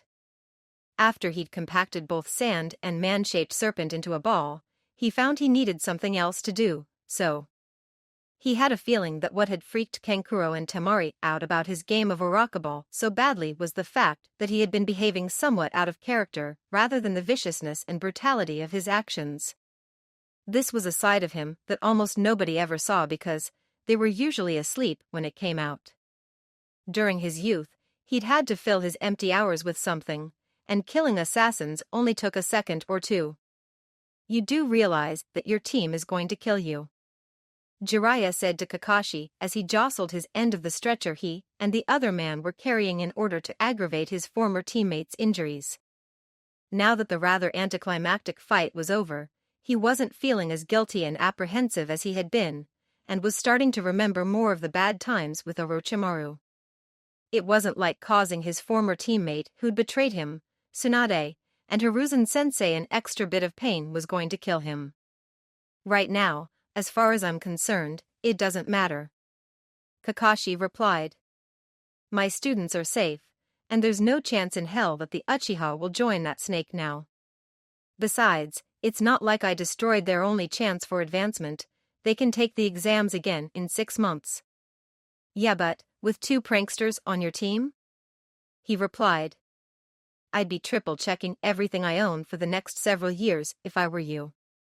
Especially considering the fact that one of the pranksters is Naruto and the other is his protege. I made the mistake of getting on Naruto's bad side once during our training trip, and let me tell you, it was not fun. Fortunately in my timeline, the prank lord was dead and buried by the time I was put on the team. Tenzo said. If you only knew how much effort that took, he moaned as he remembered waking up to a booby-trapped tent or room on numerous occasions before he finally snapped and put the boy through the training routine from hell. Well, that was, Naruto said as Kakashi, Jiraiya, and Tenzo carried off the broken and bloody body of Orochimaru. Rather anticlimactic. Sasuke finished. He was glad that was over, and was feeling somewhat relieved since he'd been rescued from a fate that was probably worse than death. It wasn't just the whole curse seal and attempted body takeover thing that he feared. While he was willing to wear the ridiculous tracksuit since it actually served a purpose, he'd seen a sketch of what Orochimaru had him wearing in 3 years, and he suppressed a shudder as he pictured the open-fronted shirt and purple ass bow that apparently matched the one belonging to Orochimaru. The fangirls were bad enough now. He could only imagine what they'd be like if he wandered around with his shirt half off. They'd probably try to rape him in public or something. I'm sorry to tell you guys this, but you may as well follow me to the gate when I go make my report to the Hokage.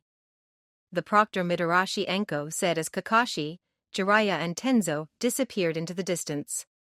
What? Why? Naruto asked. Since your sensei entered the training grounds during the exam, your team was disqualified. Unfortunately, I cannot make exceptions for the fact that he had entered the forest to deal with an S-class missing nin who had infiltrated the exam. Precedent was set 2 decades ago after the incident in the Suno winter exams. The proctor replied. Fuck. Naruto moaned. He knew exactly how the other boy felt, and he had a feeling that Sakura did too since she hadn't got on the Uzumaki for swearing. He had thought of resisting when the proctor ushered them out of the forest, but there was no point in doing so. Thanks to Kakashi, his team had failed. There would be no becoming a Chunin on his first try, just like Itachi. Because of that, he would be making his displeasure with his sensei known as soon as he was able to. Perhaps some poisonous snakes in the man's bed would do the trick. That, and scorpions in his sandals, and a vicious rabid attack dog in his closet, and Kankuro learned a little bit of what it felt like to be Gaara when he had spent the entire night following the capture of Orochimaru wide awake watching his younger brother and praying that he didn't decide to play basketball with him since his previous ball had been taken away from him. He survived the night with his mind and body intact, however, and had finally solved the mystery of the clothes fairy who had been repairing his and Temari's clothing in the night and leaving new clothes at the ends of their beds on occasion. While he had been watching, Gaara had pulled a dress pattern and several yards of purple material that he'd seen him purchase at the market the day before out of a storage scroll.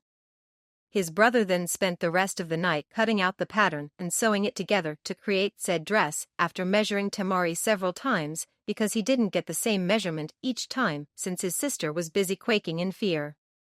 By the time the sun finally rose, the dress that Gaara had decided to make was halfway finished. After the sun rose, Gaara put the half-completed dress away and got them a scroll by using his sand to pick up a team from mist and shaking them until their scroll hit the ground, and they made their way to the tower. By the time they reached the tower, both Kankuro and Temari were completely exhausted by the ordeal they had been forced to go through yet unable to sleep while Gaara remained nearby. That mixture of exhaustion and sleeplessness nearly drove Kankuro spare by the time the sun had set once more. Chapter 24, Marriage? Naruto had fully expected Hinata to be at the hospital when he got there the day the second phase of the exams had ended. The 5 days in the forest plus an extra amount of time for the preliminaries that may or may not have taken place due to his team's presence, or rather lack thereof, had passed hours ago.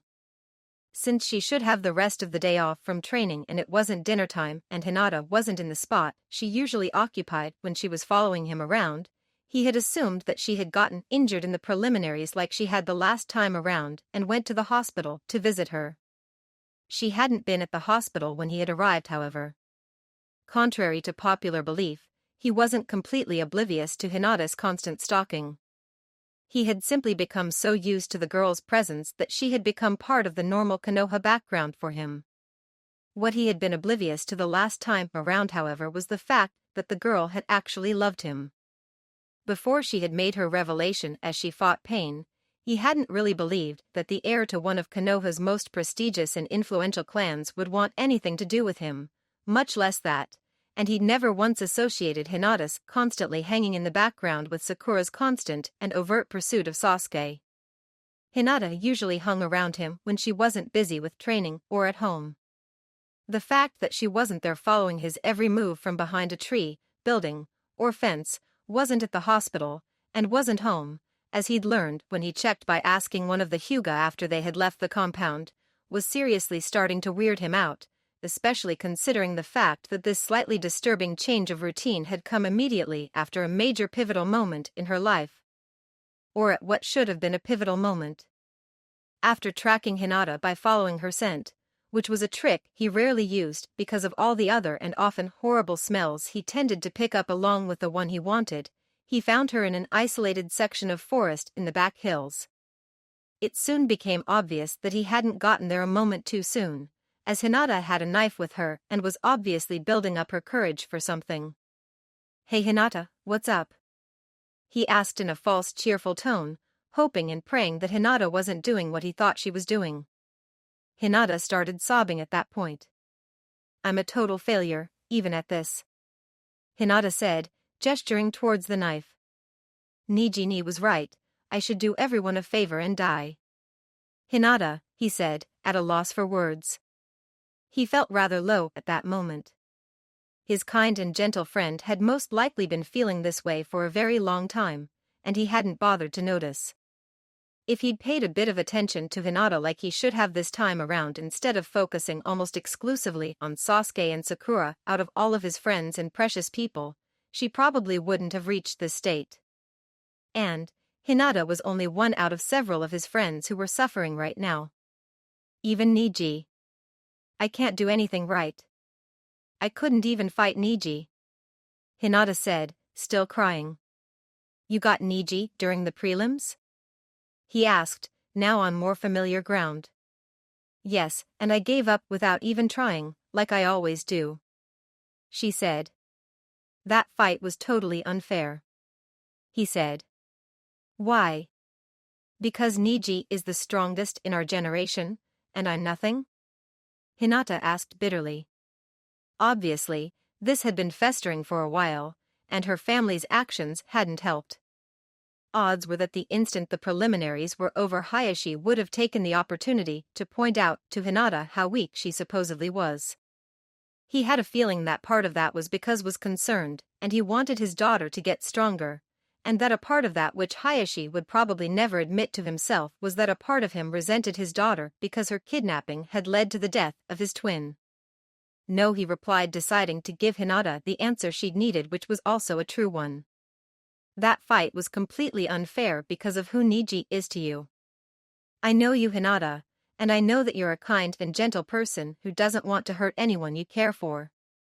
You feel that you've already hurt Niji, and you don't want to hurt him any further. Because I know you, I know that if someone tried to hurt the people you care for, you'd face them even if they were 100 times stronger than you, and you'd hand them their ass." Hinata sat there and stared at him unbelieving. "You don't believe me?" he asked. "How about I ask you a few questions, and you answer me honestly?" "Oh, okay," Hinata replied. "What would you do if someone hurt Hanabi right in front of you?" he asked. From the slightly vicious look in Hinata's eyes, at the thought of what would happen to anyone who would dare harm her little sister, he could tell that he had gotten through to her, at least a little. After that little display, he and Hinata spent several hours talking after he'd gotten her to relinquish the knife. Sitting still for that long and talking about feelings normally wasn't in his nature, but he would do anything it took to keep from losing even one of his precious people.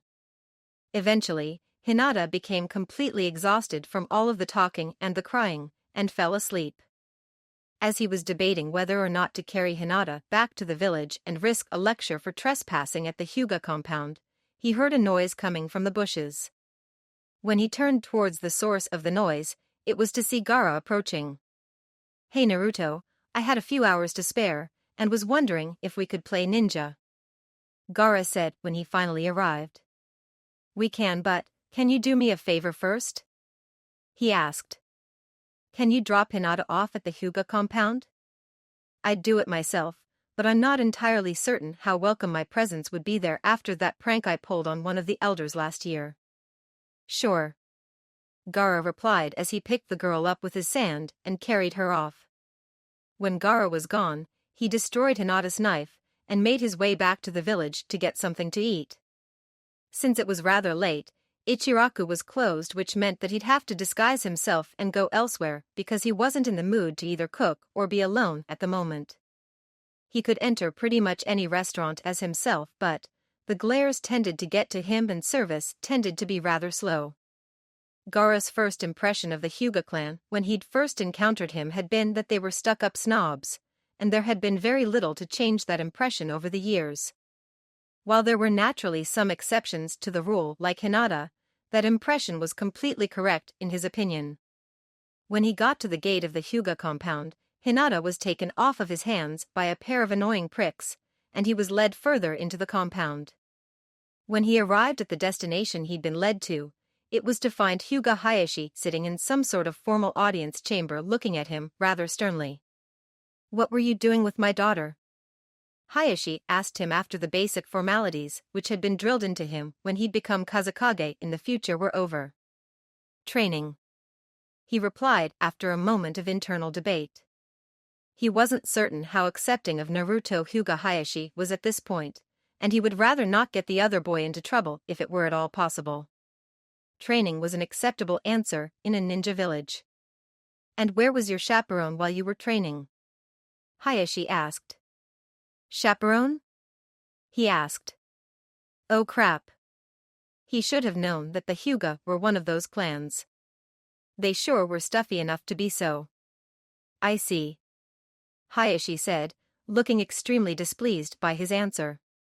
An ominous feeling overtook him. This was not good. This was most definitely not good. This was going to be a repeat of the IWA incident, he just knew it. Why was it that nobody demanded that Naruto marry any of the princesses he rescued? "You were out with my daughter without a chaperone, and you lied about training," Hayashi said. "At this point, you have two options. 1, you can marry my daughter, or 2, I can kill you. Which will it be?" Gaara stared at Hyuga Hayashi in horror. Just as he suspected, it was a repeat of the IWA incident and, he had the feeling that this time he wouldn't be getting out of it since Hinata seemed too well behaved to be the sort to elope with a wandering minstrel a half hour before the wedding. The Hinata he knew was Aburame Shino's wife, and he had a feeling that if he married the girl, Shino would find a way to rip apart the veil of time and beat the shit out of him. In his time, the Aburame had quietly pined after Hinata until he had finally won her hand after some rather confusing series of events which had resolved that section of Konoha's infamous and rather convoluted three-dimensional love polygon.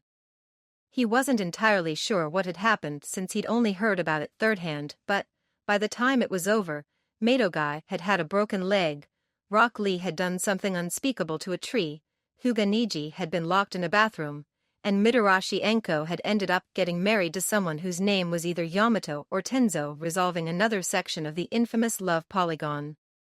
Despite the fact that he didn't want to marry Hinata, it was starting to look like his only option since there would of course be a great deal of trouble for him and his village if he took option 2 and killed Hinata's father rather than allow the man to kill him.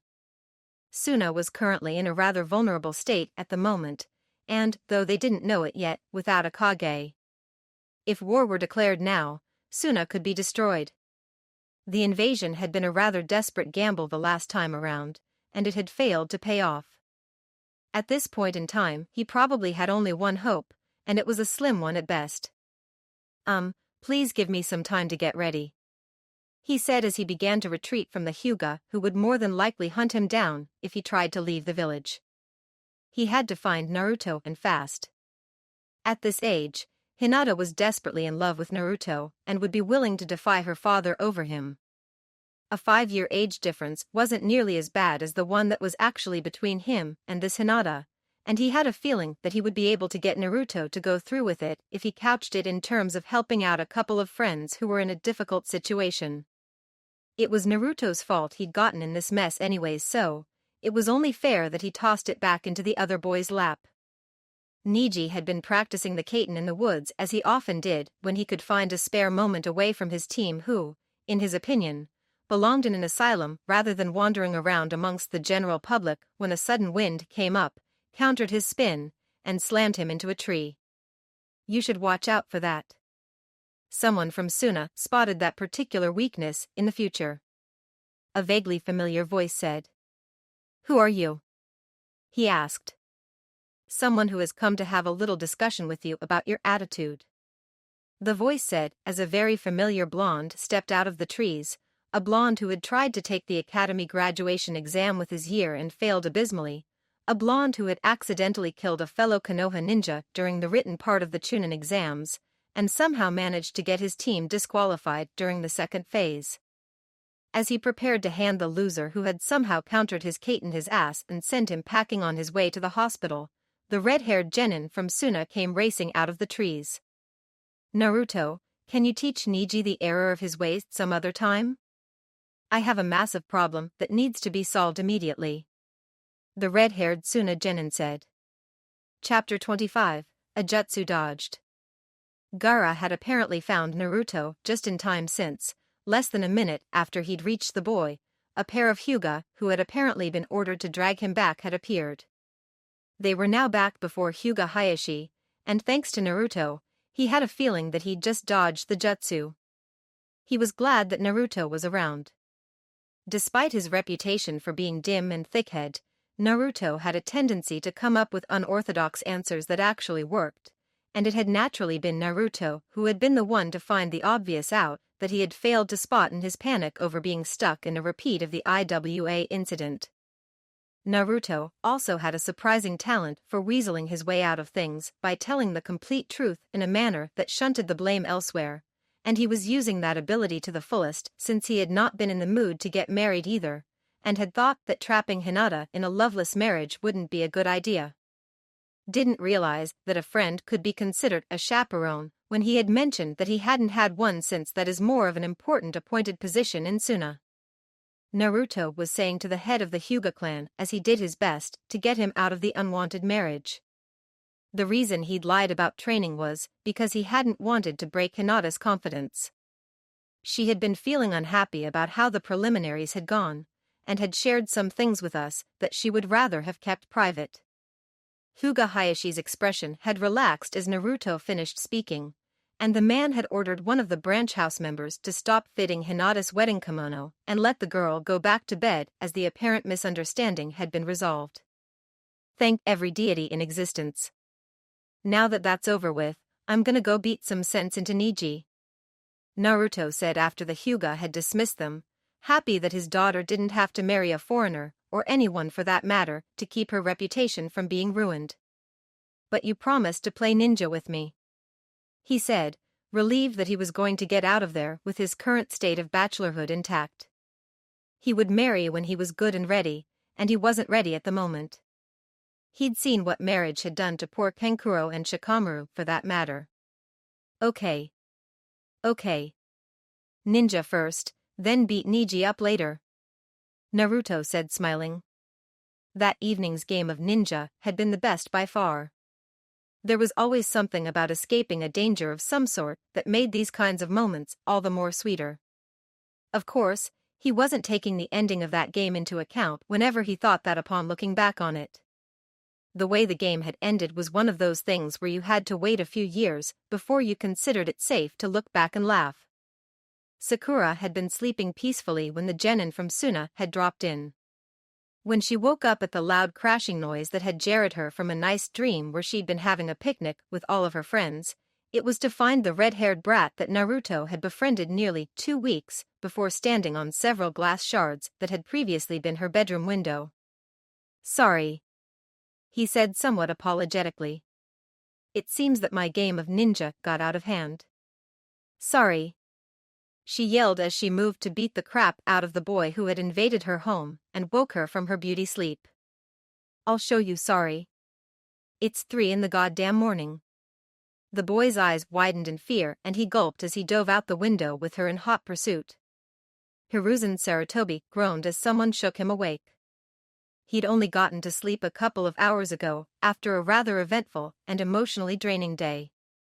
After witnessing the preliminaries for the 3rd phase of the Chunin exams, he had been there to supervise Orochimaru's transfer from the hospital to the heavily warded cell where he was going to be kept until they could figure out how to kill the man who had made himself virtually unkillable. After that, he had been forced to fill out all of the necessary paperwork regarding his former student's incarceration and pending execution. It was sad, really. Even knowing exactly what sort of monster his student had become, he still found himself seeing that small bright boy who had just lost both of his parents every time he looked at him. That sentimentality had been the reason that he had been unable to kill his student the day he had fled, and the reason he was even now reluctant to kill him. He would kill him because he had to, though. He would kill him in order to protect Konoha, even though a small part of himself would die when he did so.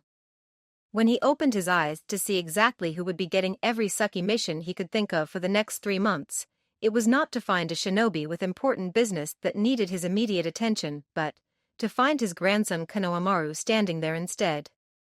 "Jishin, can I go outside and play with Naruto?" Konohamaru asked when he was finally awake. "Why do you want to go and play with Naruto?" "It's 3:15 in the morning?" he asked when he caught sight of the clock on his bedside table. "He, Gaara, and Sakura are playing a game that looks really fun," Konohamaru replied. He blushed slightly at this. It seemed that he would have to have a certain talk with Naruto tomorrow, as well as a discussion about the kinds of things that were and weren't acceptable to do in public. "Maybe when you're older, Konohamaru," he replied. "But not right now." "Why am I not old enough to play tag with Naruto?" "Is it because Sakura's using real kunai?" Konohamaru asked. "What? You can do this," Sasuke said to himself in order to psych himself up for his next prank. "You can make it through this. Remember, this is to get revenge on Kakashi. Even if Kakashi's fangirls mob you, it will be worth it in the end." After making the requisite hand seals, Sasuke shouted henge. A moment later, Hatake Kakashi was standing where Uchiha Sasuke had been. Besides his mask, however, he was completely naked. "All right. Time to go," he said to himself after checking his reflection in a nearby window. With that, he walked off and took a leisurely stroll around town. Near a shinobi bar, several patrons who had just exited after a night of drinking blinked before shaking their heads. "Guy, go wake Kakashi up," Yuhi Kurinai said. "He's sleepwalking again." "Yosh!" Guy yelled before sailing over his head with a kick that probably would have taken it off had he really been Kakashi's height. "I do not think that is Kakashi," Guy said after he smacked into the side of a building on the other side of the street. "You're right, it's not," Yuhi Kurinai said as she studied him for a minute, slightly weaving in place. "It's the Uchiha brat." "Why would Kakashi's potentially homicidal student pretend to be Kakashi?" Guy asked. "It's probably another one of his pranks," Kurinai replied. "Let's just ignore him and go home." Potentially homicidal student? He wondered as he watched Kakashi's fellow jounin stagger off into the early morning. Potentially homicidal student? Why would they? Oh. Damn you, Itachi. he grumbled as he released the henge which had failed to garner the effect he had desired. Sighing, he turned away from the bar and headed back home. The last time he'd tried using Naruto's modified Oiroke jutsu to get in, he'd failed for some strange reason. He wasn't really in the mood for company at the moment anyways, and he most definitely wasn't in the mood to get laughed at when he got zapped, as invariably happened when he tried getting into a bar to drink, since nobody at the local liquor stores would sell to him anymore. Baki had been up worrying about what to put in his report back home. Gaara had been acting more strangely than usual lately. The boy usually hid his more random hobbies from just about everyone, but now, he was bringing them out in the open, and that was becoming rather worrisome, as it was extremely out of character for the boy who never showed his softer side to anyone if he could help it. As he was setting brush to scroll, in order to ask Chio for advice since she was Suna's Jinchuriki expert, he heard the front door of their lodging slam open, and just as quickly slam closed. "Lock the door, lock the door, lock the door," Gaara's new friend yelled desperately. There was a click as the bolt slid home, and both Gaara and his blonde friend, who was yet another thing he was worried about as intelligence had pointed to the boy being Konoha's Jinchuriki, let out sighs of relief as the doorknob rattled furiously. Then, he heard the sound of a kunai pounding against wood. "Holy shit. She's trying to cut her way through," Gaara's friend yelled. "Your teammate is very scary," Gaara said. "You said it," the other boy yelled. Deciding that discretion was the better part of valor in this instance, he ran and hid. It was a prudent thing to do considering the fact that someone that Gaara found to be frightening was trying to get into their lodgings. From the sound of it, the girl was trying to cut her way through the 3-inch thick wooden door with a kunai, and he had a feeling that she might succeed. Niji groaned and stretched. He'd fallen asleep during training again. He did that sometimes. This time, though, he'd ended up in a rather uncomfortable position and his back and neck hurt. Despite the aches that made moving painful, he would have to hurry home before Lee caught him out here during his early morning training. He always made sure to do all of his extra training when Lee wouldn't see him. For some reason, the boy believed that all of his skill had come to him naturally without practice and, as it gave him a bit of an ego boost, he'd allowed the other boy to continue to believe it, even though he sometimes had to go out of his way to make it seem so.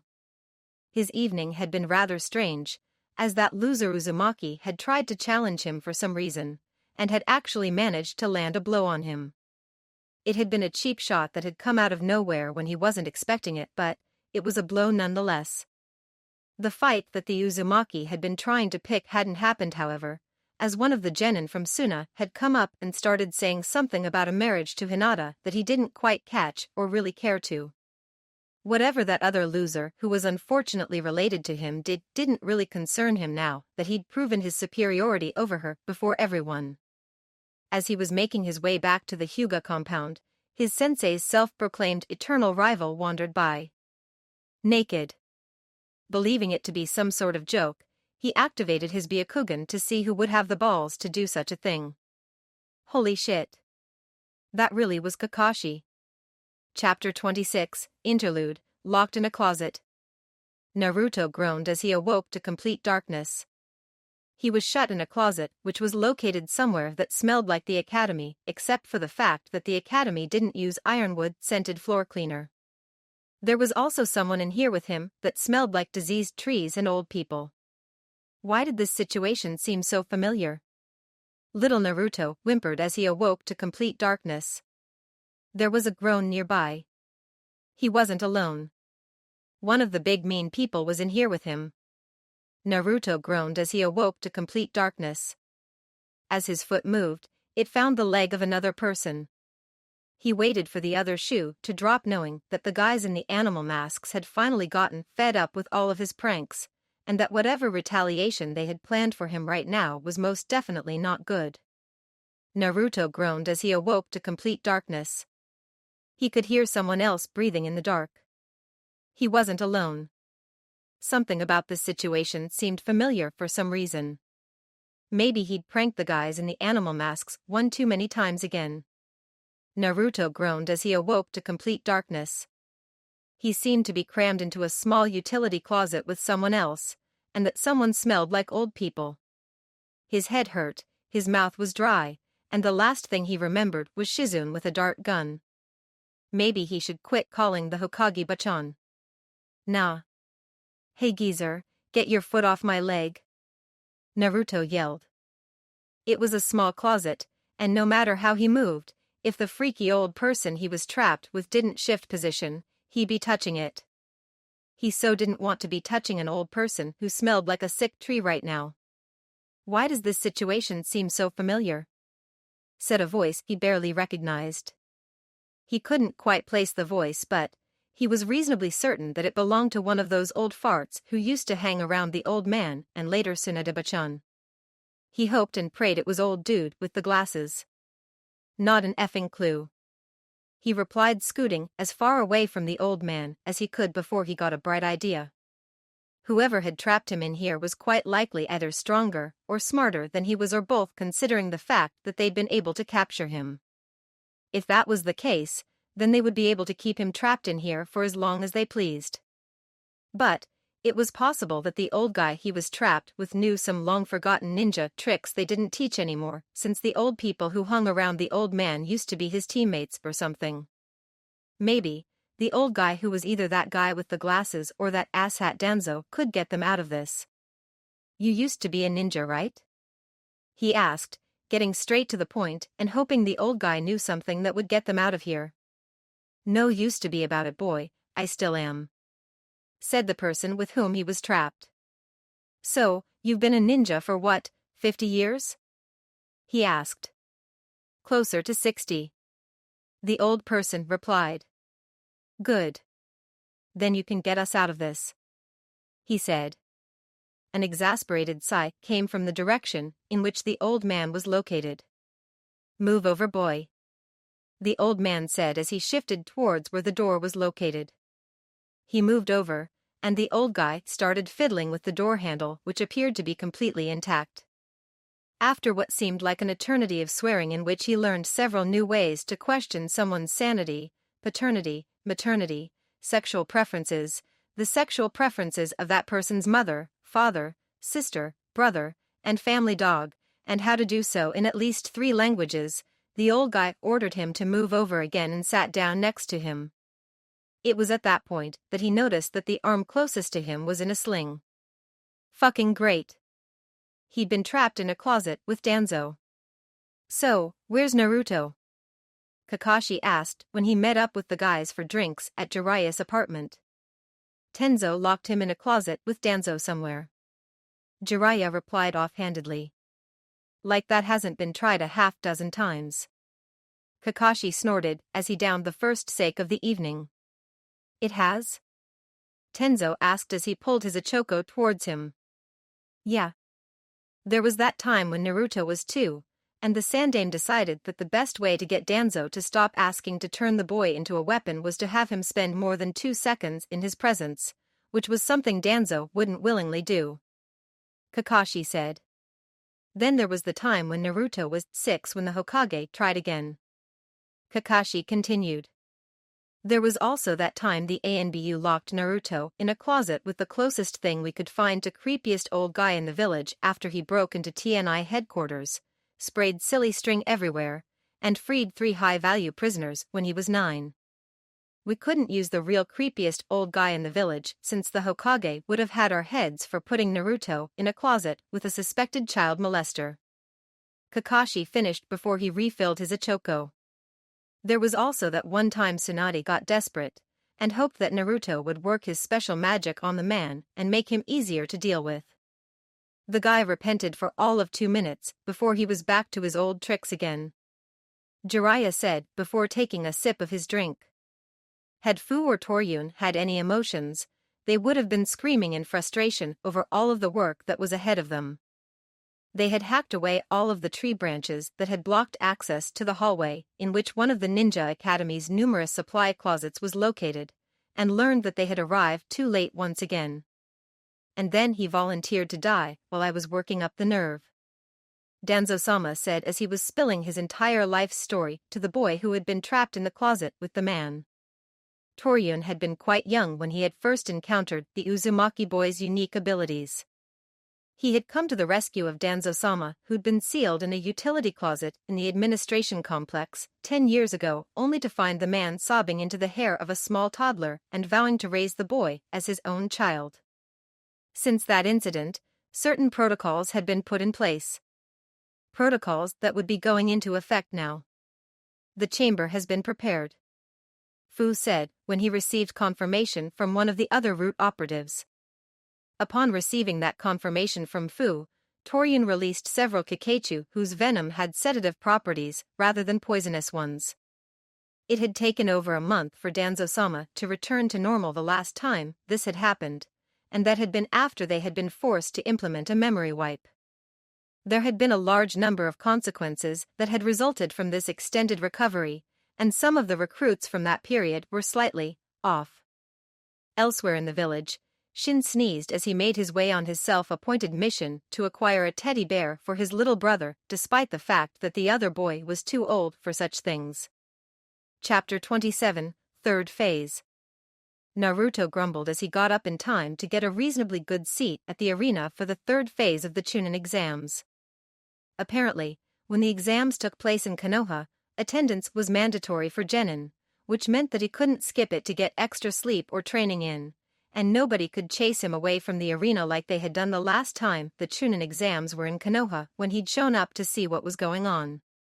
Back then, the bastards who'd chased him off hadn't even told him it was the Chunin exams, and as a result he hadn't known what the Chunin exams were until Sakura had told him about them when Gaara showed up the first time, since the public part of the exams tended to take place when the academy was in session, and the instructors he had didn't seem to think that children who weren't even genin yet needed to be bothered with them. He was reasonably certain that there wouldn't be an invasion this time, however. Orochimaru was currently locked up somewhere where, irony of ironies, he was the experiment, and the imposter Orochimaru had sent to replace the Kazekage when he couldn't because he had to be elsewhere had been caught thanks to Gaara. The imposter had tried to pin the blame for what happened to the real Kazekage on Konoha, but, fortunately for Konoha, the last place the Kazekage had been headed to when he was still alive had been to meet Orochimaru, who was oddly enough still alive, whereas the Kazekage was not. The Kazekage's death had been confirmed without a doubt after a search that had been made upon the discovery of the imposter had turned up his body where it had been the last time around when it had been found after the invasion. He'd wondered how Gaara could stand to wear the hat considering where it had been, until Gaara had informed him that he'd used one of his father's spare hats and buried the one that had been on his father's rotting corpse with his father. That wouldn't have flown in Konoha, however. In Konoha, there was only one Hokage hat.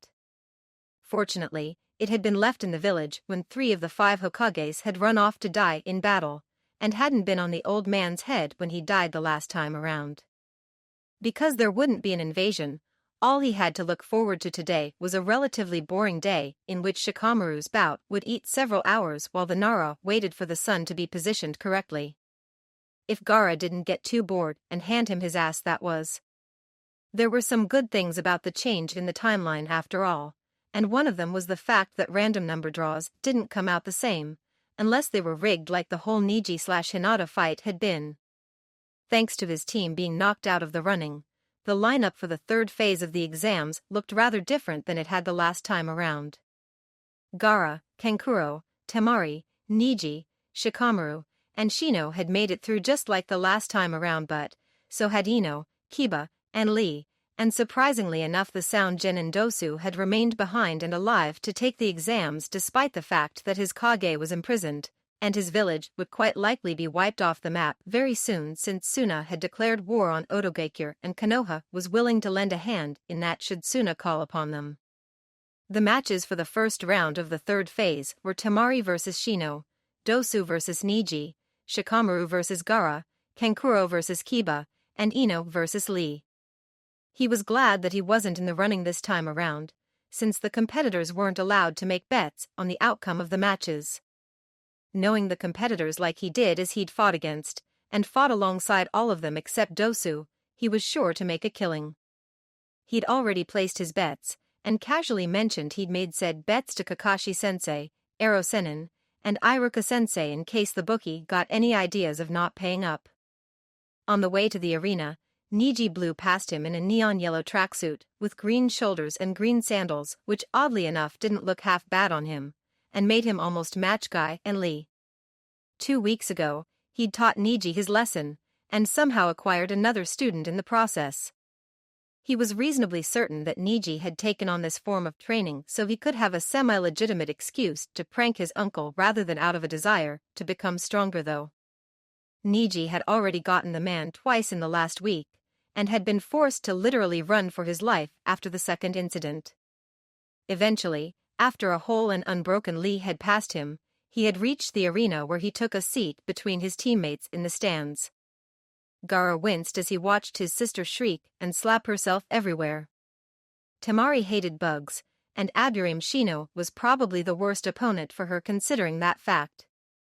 Temari's fan had blown away the cloud of bugs that had been headed towards her, but unfortunately, that cloud had been a distraction.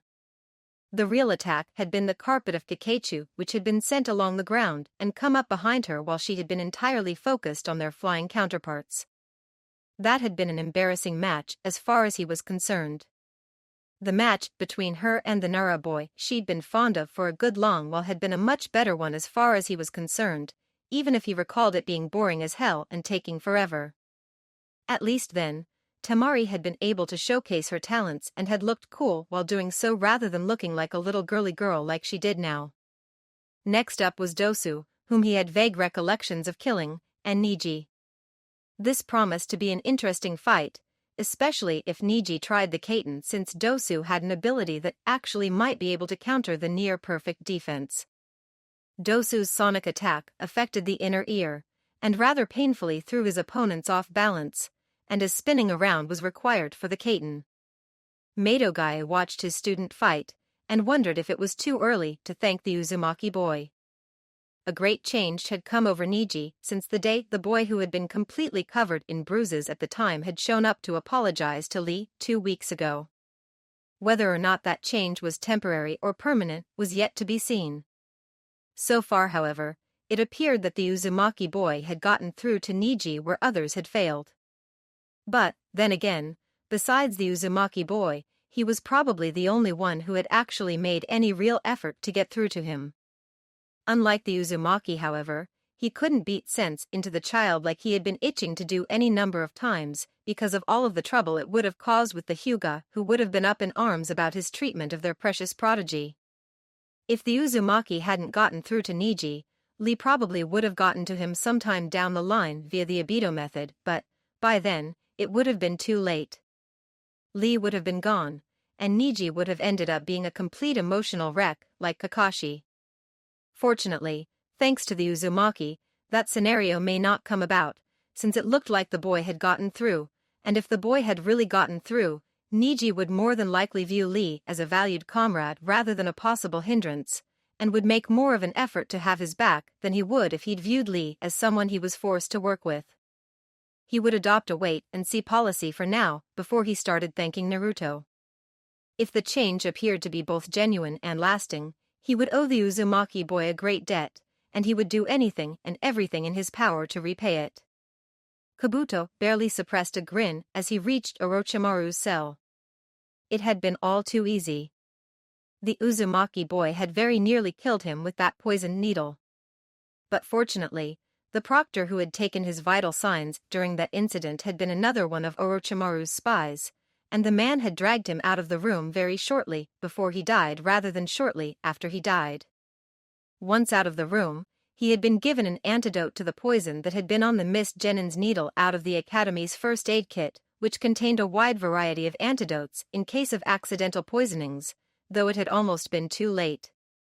He'd been brought to the hospital morgue in a near-death state from which he recovered. After recovering, it had been a simple matter of giving one of the bodies he kept in a storage scroll for just this eventuality his features, and making his escape. After he had made his escape, he had gone into hiding in one of Orochimaru's old bolt holes, which littered the woods around Konoha. He had spent a rather uncomfortable month living in the trunk of a tree while he figured out his next move. In his opinion, It had taken way too long to come up with a viable plan to free Orochimaru. But that was his fault for not thinking of it sooner. Fortunately, that plan had gone without a hitch so far. As he was removing the straps that held Orochimaru down on the small cot that was the only piece of furniture in the cell that Orochimaru occupied, he felt a strange tickling sensation run up his leg. Yanking his pants leg up in order to deal with whatever insect was crawling on said limb, as leaving what could be one of the Aburame's bugs on him would be a rookie mistake, he found himself looking down at a chakra-suppressing seal. "Gotcha, you little rat," said a very familiar and unwelcome voice behind him. He turned around to find himself looking at Jiraiya of the Sannin, Shimura Danzo, and an extremely pale boy with black hair and black eyes who was holding a paintbrush. That turned out to be a mistake since, while he was focused on them, he failed to notice and deal with the paralyzing seal that then made its way up his leg in time. "Shit. Thanks for the loan, Danzo," Jiraiya said as he ruffled the pale boy's hair. "Not a problem, Jiraiya," Danzo replied with a most disturbingly genuine smile. "If you'll excuse me, I'd better get going before the boys realize I've escaped again." Danzo then took his leave, racing down the hall at a speed he would have sworn was impossible for a shinobi his age, retired or otherwise, if he hadn't seen it himself. "I love it when he's like this," Jiraiya sighed. "It's a pity it won't last." "Kabuto, was it?" Jiraiya asked in a falsely casual tone of voice when he turned to him after pretending to have forgotten he was there. "Yes," he replied, wondering what Orochimaru's former teammate had up his sleeve, especially since he was working with the likes of Danzo. "The T&I department has a few things they want to ask you," Jiraiya said as he stepped aside with a smile that made his stomach sink with dread for some strange reason. He learned what that reason was an instant later when it was revealed that Mitarashi Enko had been standing right behind the Sannin. "Well, Sai," Jiraiya said as he ushered the small boy down the hall, leaving him alone with the woman who had sworn to do her utmost to destroy Orochimaru and make the lives of his willing followers a living hell. "Now that that's over, let's go get a drink before Danzo turns back into his old self and drags you home." Yes, it had been entirely too easy. Chapter 28, Hi Itachi. Itachi smiled slightly as he enjoyed a cup of tea and a plate of dango at an outside table at his favorite tea house in Konoha, which he hadn't been able to visit in nearly 5 years. There were some things that tasted much better at home than they did elsewhere, and the tea here was just as good as he remembered it being. Kisame, who was under a henge that made him look like a large, solidly built man with brown hair and green eyes, sat across from him fidgeting nervously. Part of this could have been because he himself was under a henge that made him look like a particularly attractive young blonde who possessed a rather sizable pair of assets. No matter what he looked like, Kisame had absolutely no interest in dating him, and their current activity was a bit too close to date-like for his partner's comfort. While he and Kisame had ostensibly come to Konoha with the goal of testing village security and possibly capturing the Kyuubi's host, he had actually come to make sure his little brother was all right, since there had been rumors that Orochimaru had been in the Forest of Death while his brother had been in there during the second phase of the Chunin exams, and to make a report to the Hokage about the Akatsuki's current activities. The fact that he'd been able to threaten Shimura Danzo and stop at his favorite tea house on the way out of the village was just a bonus as far as he was concerned, even though the threatening of Danzo hadn't gone the way he'd expected. After leaving the Hokage's secret meeting place, it had taken him a while to find Danzo, who had been hiding in a tree for some strange reason. When he had found him, he had told the man what he'd do to him if he ever even thought about harming Sasuke in exacting detail. Instead of giving him that false smile of his while exuding an air of menace like he normally would have done upon receiving such a threat, the man had quietly taken the threat before smiling sadly at him and apologizing for putting him in a position where he'd been forced to kill his clan. This uncharacteristic behavior on Danzo's part had naturally disturbed him to no end. Fortunately, he had the continent's best tea and dango to comfort him. As he was biting into his serving of Mitarashi dango, a boy in a neon pink track suit who looked a great deal like his brother Sasuke raced by. Instead of continuing on his way down the road at the high rate of speed he'd been maintaining, the boy suddenly screeched to a halt in the middle of the street, and then ran backwards until he was even with the table he and Kisame were seated at which point he began running in place, turning an active Sharingan on him and his companion. "Hi Nichan," the boy said cheerfully like he used to when he was little, before turning and looking over his shoulder. Whatever the boy he somehow couldn't process as being Sasuke saw over his shoulder had clearly made him nervous because the exact same expression Sasuke had had the one time their father had gone after him with a belt crossed the boy's face for an instant before he started running once more. "By Nichan," the boy yelled over his shoulder as he raced away once more. "What?" Kisame started, before a glitter-covered ANBU in a cat mask raced by. "Pink spotted on Tobarama Avenue headed east, I'm in pursuit," the ANBU yelled into a headset. "Was that about?" Kisame finished. "I don't know," he replied, honestly at a loss. He'd known that the death of the clan and what he'd done to his brother with the Tsukuyomi would have made him somewhat unstable, but he hadn't realized that he'd destabilized the boy to that point. Based on all of the accounts he'd heard of his younger brother since he'd left the village, he'd been given the impression that Sasuke an aloof avenger who was obsessed with getting stronger in order to get revenge like he should be so he'd be strong enough to face Madara later on, not whatever the hell that had just stopped by his table had been. 10 seconds later, a long-haired Hyuga of indeterminate gender in a yellow track suit raced by. "Hi Uchiha-san." "By Uchiha-san," the boy said, not even bothering to stop as he did so. The reason for the Hyuga teen's flight soon became apparent when a paint-covered Hyuga Hayashi followed an instant later, completely ignoring him and Kisame in his determination to catch and possibly kill the other Hyuga. As he was getting back to his snack, determinedly trying to ignore what had just happened for the sake of his sanity, a blonde in a bright orange and blue tracksuit jumped off of the roof of the tea house and landed on his and Kisame's table, barely missing his and Kisame's food and drinks when he did so. "Hi Itachi," the boy said cheerfully as he jumped from the table to the ground before turning and giving him an appraising look. I'll give you a 7. The boy who he tentatively identified as his and Kisame's target Uzumaki Naruto, Kyubi Jinchuriki, Bane to Konoha's ANBU, and recently nicknamed Hellgod said. "Give what a 7?" Kisame asked. "His henge." The Uzumaki replied, as if the answer were obvious. 7? 7? He's a 10. Kisame exclaimed before realizing what he was saying and shutting up. That the Uzumaki said, pointing at him, is not a 10. "I'll show you a 10. Oiroke no Jutsu." The Uzumaki boy vanished into a cloud of smoke, and a moment later a very attractive blonde who was completely naked except for a couple of rather strategically placed clouds of smoke stood in his place. Kisame, as well as just about every other man in the area, was blown back by a massive nosebleed and, while he himself hadn't been blown back like the vast majority of the males in the area, he had found that he'd had to rather hastily grab a napkin. Satisfied by everyone's reaction to his henge, the Uzumaki turned and flounced off.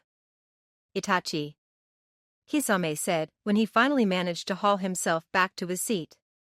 "Yes?" he asked as he went back to his dango. "From what I've seen of your village, I'm amazed that you're even half as sane as you are," Kisame replied.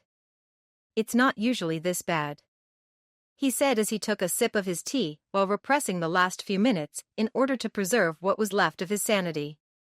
It was at that point that a certain jounin in green spandex decided to appear. "I apologize for interrupting your most youthful date, but I must ask if you have seen my most youthful student," Madogai said before giving what, for him, was probably a disarming smile. He was glad he didn't have his Sharingan active at the moment, as that smile probably would have finished blinding him if he had. It had almost had done so as it was. "The flat-chested Hyuga girl in the neon yellow tracksuit?" Kisame asked before pointing in the direction in which both of the Hyuga had gone. "She went that way. I think her dad's going to kill her when he catches her though."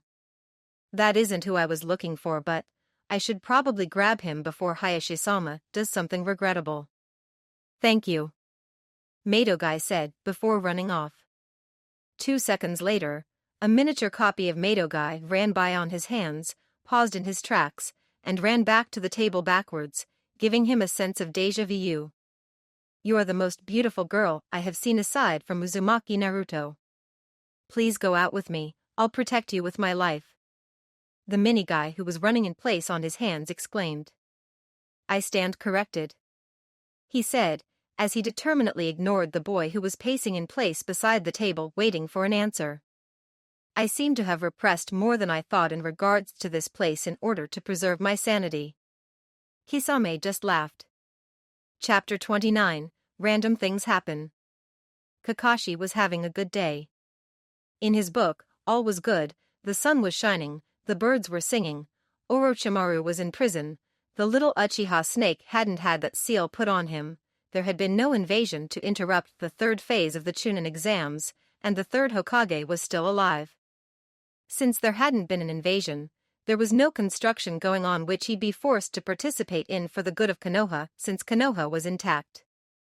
As he was getting into one of the more interesting scenes in the book, he used to throw people off guard and ward off unwanted social interaction. Naruto ran by. As Naruto ran by, he noticed that there was something different about him. If he could just put his finger on it. He was wearing the eyesore of a tracksuit again, the one that made him look like dead Naruto. Naruto, why are you wearing that? He asked his beloved student when he caught up to him. Now that he was able to properly focus on it since it wasn't passing by in an orange blur, the outfit was bringing back bad memories, memories that faded each time he saw his living student up and running around doing Naruto things and not being dead. Because I don't want my good clothes to smell like fish, Naruto replied. Why would your clothes smell like fish? He asked. Long story boom. Short, I needed to step up my game to keep Sasuke's and Niji's respect, Naruto replied as he continued to run. Shrugging, he let Naruto continue to run and soon, the boy disappeared into the distance. It was at that point that he started noticing something odd. Was it raining fish guts, or was it just him? It's raining fish guts, Kisame said as he finished the last of his goma dango, ignoring the smoking offal that was spattering on the table, himself, and his partner for the most part. I noticed, Itachi said as he set his tea aside when an eye landed in it with a tiny splash. Don't worry, beautiful flower, my home is nearby, and the shower is big enough for two. Rock Lee, who was still pacing in place on his hands waiting for an answer to his previous question, said. Did that kid just? Kisame asked, sounding both stunned and amused over the fact that his partner had been propositioned. Kisame, I do believe that it is time for us to leave, Itachi said calmly as he got up from the table and went inside to pay.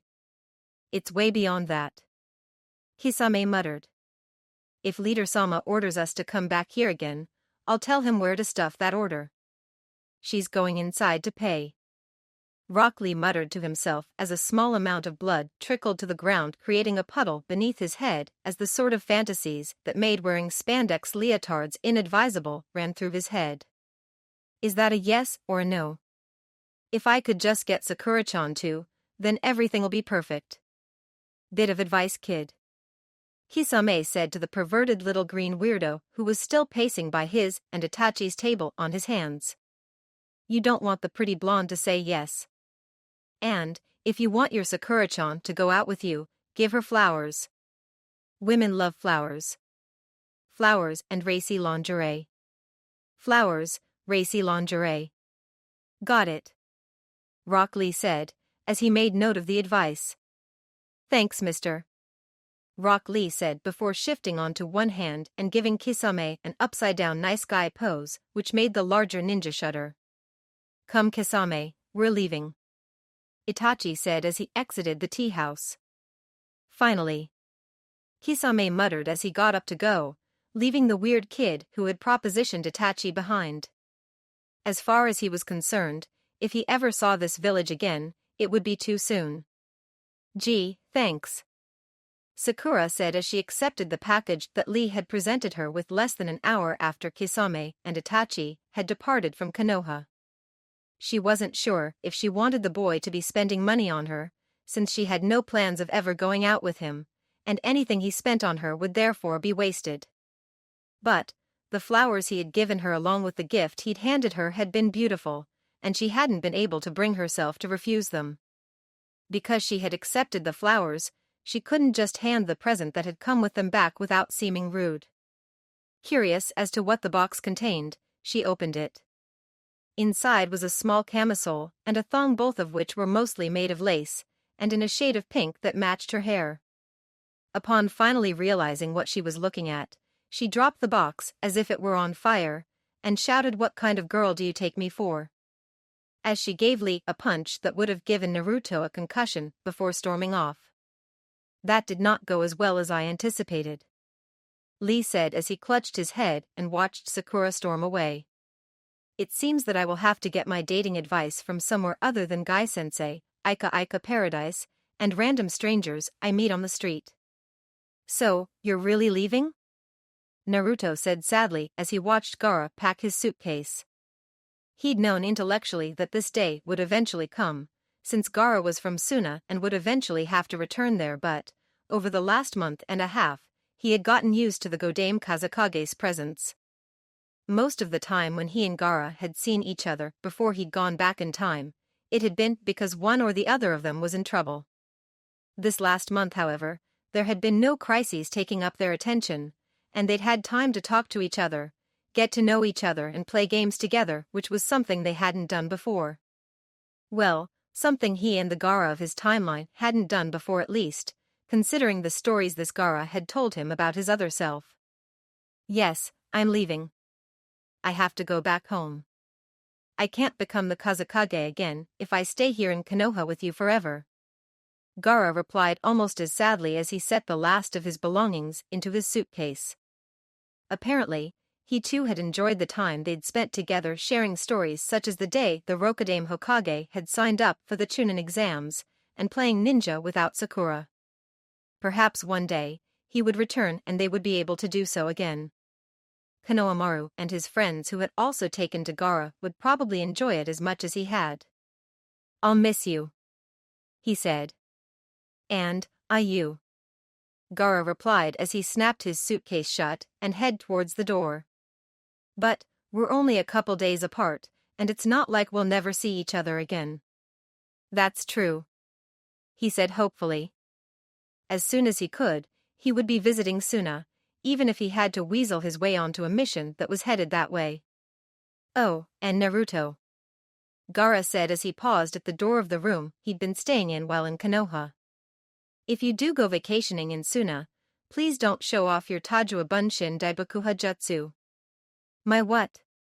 he asked, slightly confused as that jutsu, whatever it was, wasn't one he had in his arsenal. "Never mind," Gaara said rapidly, looking slightly panicked. "Forget I said anything." Too late. Naruto was already running the jutsu name in his head and translating it. Multiple grade exploding clone jutsu. That sounded promising. Somewhere in a land far away, Toby shivered as a sense of dread inexplicably came over him. Chapter 30, Kisame, Why Do You Smell Like Pee? As a certain two Akatsuki members made their way down the road, determined to get away from Konoha as quickly as they could without looking like they were fleeing, as fleeing people tended to attract pursuers who would try to drag them back to the village in order to see exactly where they were going in such a hurry and why, one of them spoke up. "Kisame?" Itachi said. "Why do you smell like pee?" "How can you smell that?" "I put up a..." Kisame started before shutting up and turning away from his partner, trying and failing to hide the fact that he was absolutely mortified that someone had noticed that he'd wet himself. "Genjutsu." "I noticed," Itachi replied as they continued down the road toward a point at which they could safely send in a report. "So, why do you smell like pee?" he asked, honestly curious as to what could have caused Kisame to lose bladder control and wondering whether or not he should be worried.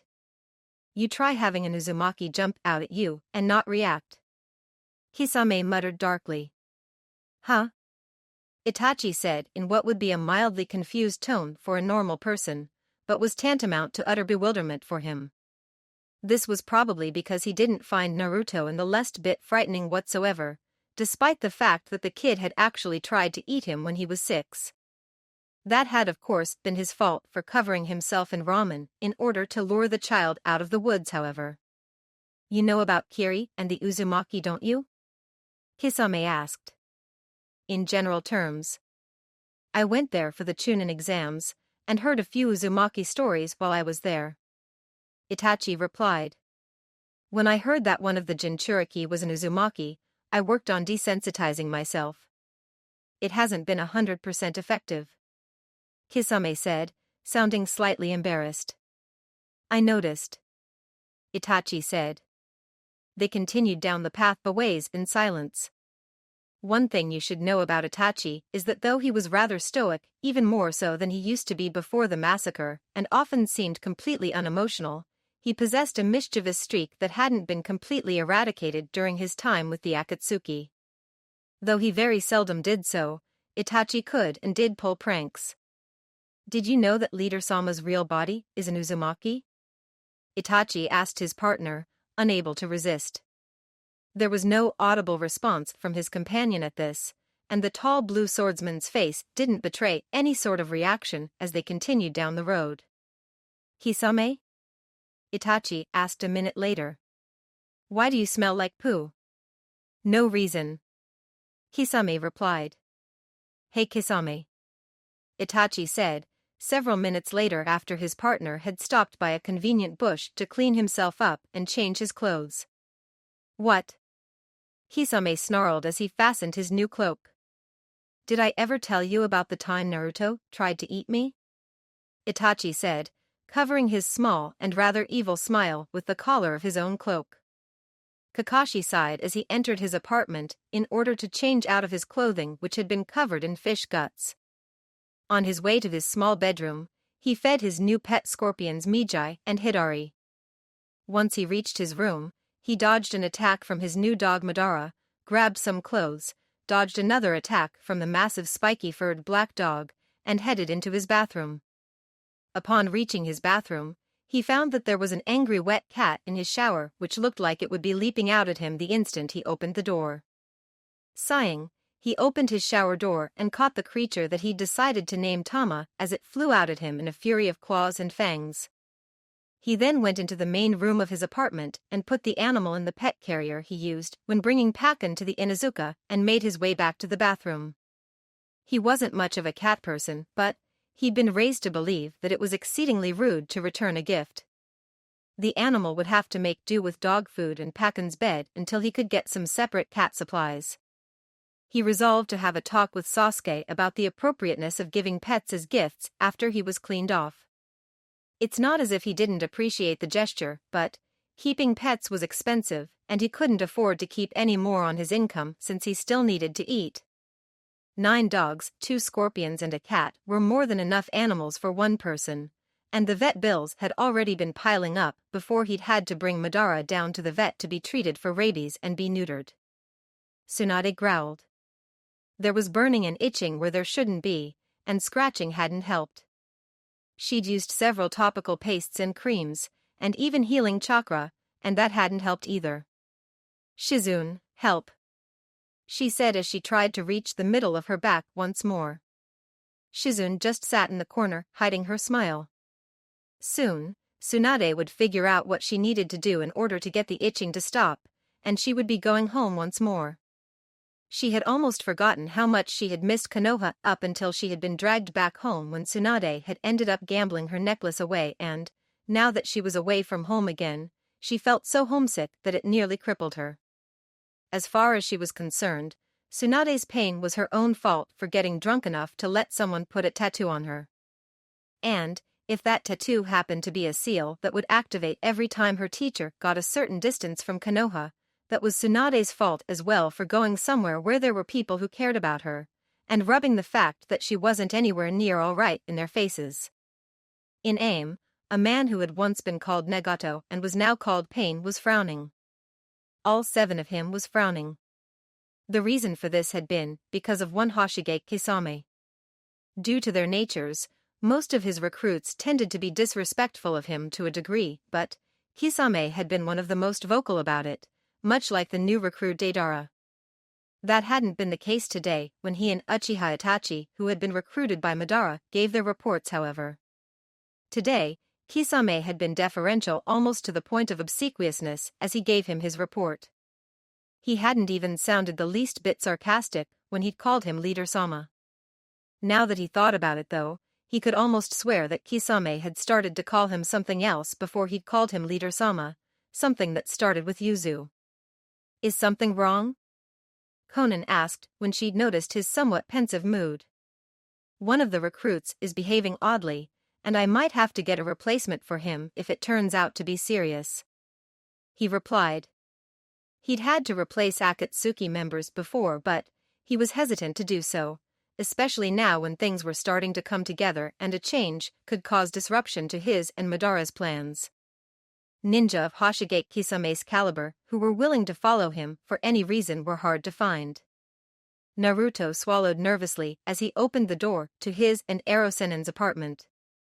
Before Gaara had left, he had given him a task that he'd been putting off for months before Gaara had shown up because he'd gotten to like how his fellow time travelers had treated him like a kid, like something precious that had to be protected, and now, he might be ruining all of that. As he entered the main room, he saw that Jiraiya, Yamato Teicho, who Kakashi always called Tenzo for some reason, and Kakashi-sensei who looked like he'd just stepped out of a shower were in the main room telling battle stories. Most of those stories seemed to be centered around the Akatsuki. This gave him the perfect opening. Yamato Teicho. Do you remember that time we went to meet Sasori's spy and got into that fight with Orochimaru and destroyed that bridge? He asked, describing an account that Yamato Teicho hadn't yet shared with the group within his hearing. Jiraiya dropped his sake into his lap, Kakashi-sensei's visible eye widened to an almost impossible degree, and Yamato Teicho's jaw dropped. The Jounin, the Anbu, and the Sannin quickly recovered before he could snap a picture of the event with the camera that had been resting on a nearby table for some strange reason, however, and an instant later, the questions he'd been dreading started. Chapter 31, The Cat's Out of the Bag. You aren't joking, are you? Kakashi said, finally breaking the silence that had fallen over the room after Naruto's revelation. Honestly, Naruto's being from the future answered one or two questions that had begun to crop up recently regarding the boy and the oddly changed team dynamics that couldn't entirely be attributed to how he was teaching his students. Of course, it had also raised a number of questions. Questions like, exactly how old was the boy, what sort of timeline was he from, why did he come back in time, and, most importantly, could he be trusted? While he would normally say that Naruto could be completely trusted unless there was a prank involved, this Naruto wasn't the Naruto he knew. This Naruto had snuck around listening in on his Jiraiya's and Tenzo's conversations and never said one word about being from the future. Add in the fact that his, Jiraiya's, and Tenzo's timelines had been almost completely different after a certain point, and it was not inconceivable that Naruto's couldn't be wildly so. There was even a possibility that the boy's timeline had diverged at some point other than where his, Jiraiya's and Tenzo's had seemed to have diverged. Naruto had mentioned a shared experience with Tenzo that Tenzo had appeared to recognize, but there was a question of whether or not it was the same experience considering the somewhat general terms he'd used, and if it was, how far in Naruto's past it had been and what Naruto had done after that day and why. A person usually had to be pretty desperate to travel back in time, considering the number of ways it could go wrong and how the means of doing so could just as easily be suicide as they could time travel. There was also the fact that Naruto was fond of and somewhat protective of Sasuke. Sasuke who had betrayed Konoha in all three known timelines. When he'd thought of him as a child, it had seemed innocent but, considering the fact that Sasuke's turning traitor appeared to be a constant, it wasn't exactly a good sign now that he knew that Naruto was not the naive child he had believed him to be. No, I'm not joking. Naruto eventually replied, pulling him out of his musings. So, Jiraiya asked. When do you come from? About 4.5 years in the future. Naruto replied. The boy's reply sounded honest, and the kid still acted like a teenager most of the time, but there was no way of proving that he was really telling the truth. He knew it, Jiraiya knew it, and he was relatively sure that Tenzo knew it as well, as they could only assume that each of the others had been telling the truth about their timelines since none of them had any physical proof of the happenings in each.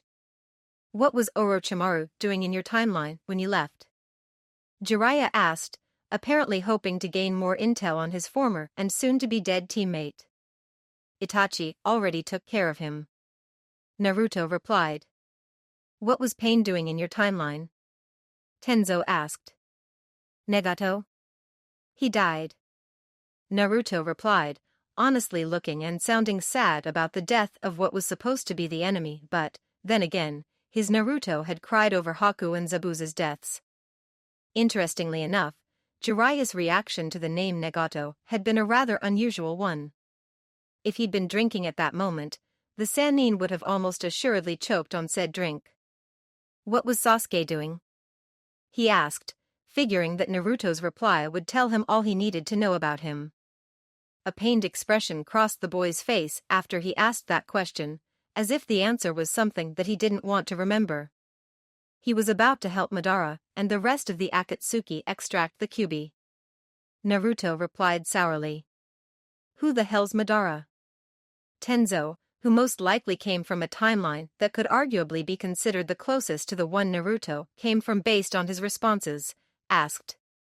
It turns out that Tobi was Uchiha Madara, and he's the real leader of the Akatsuki. Naruto replied. I'm sensing that there's a long story behind this. Jiraiya said. Yeah, Sasuke told me about it after I got captured. Naruto said. You see, it all begins when Uchiha Madara's younger brother Izuna died. Sasuke punched his pillow and sighed angrily.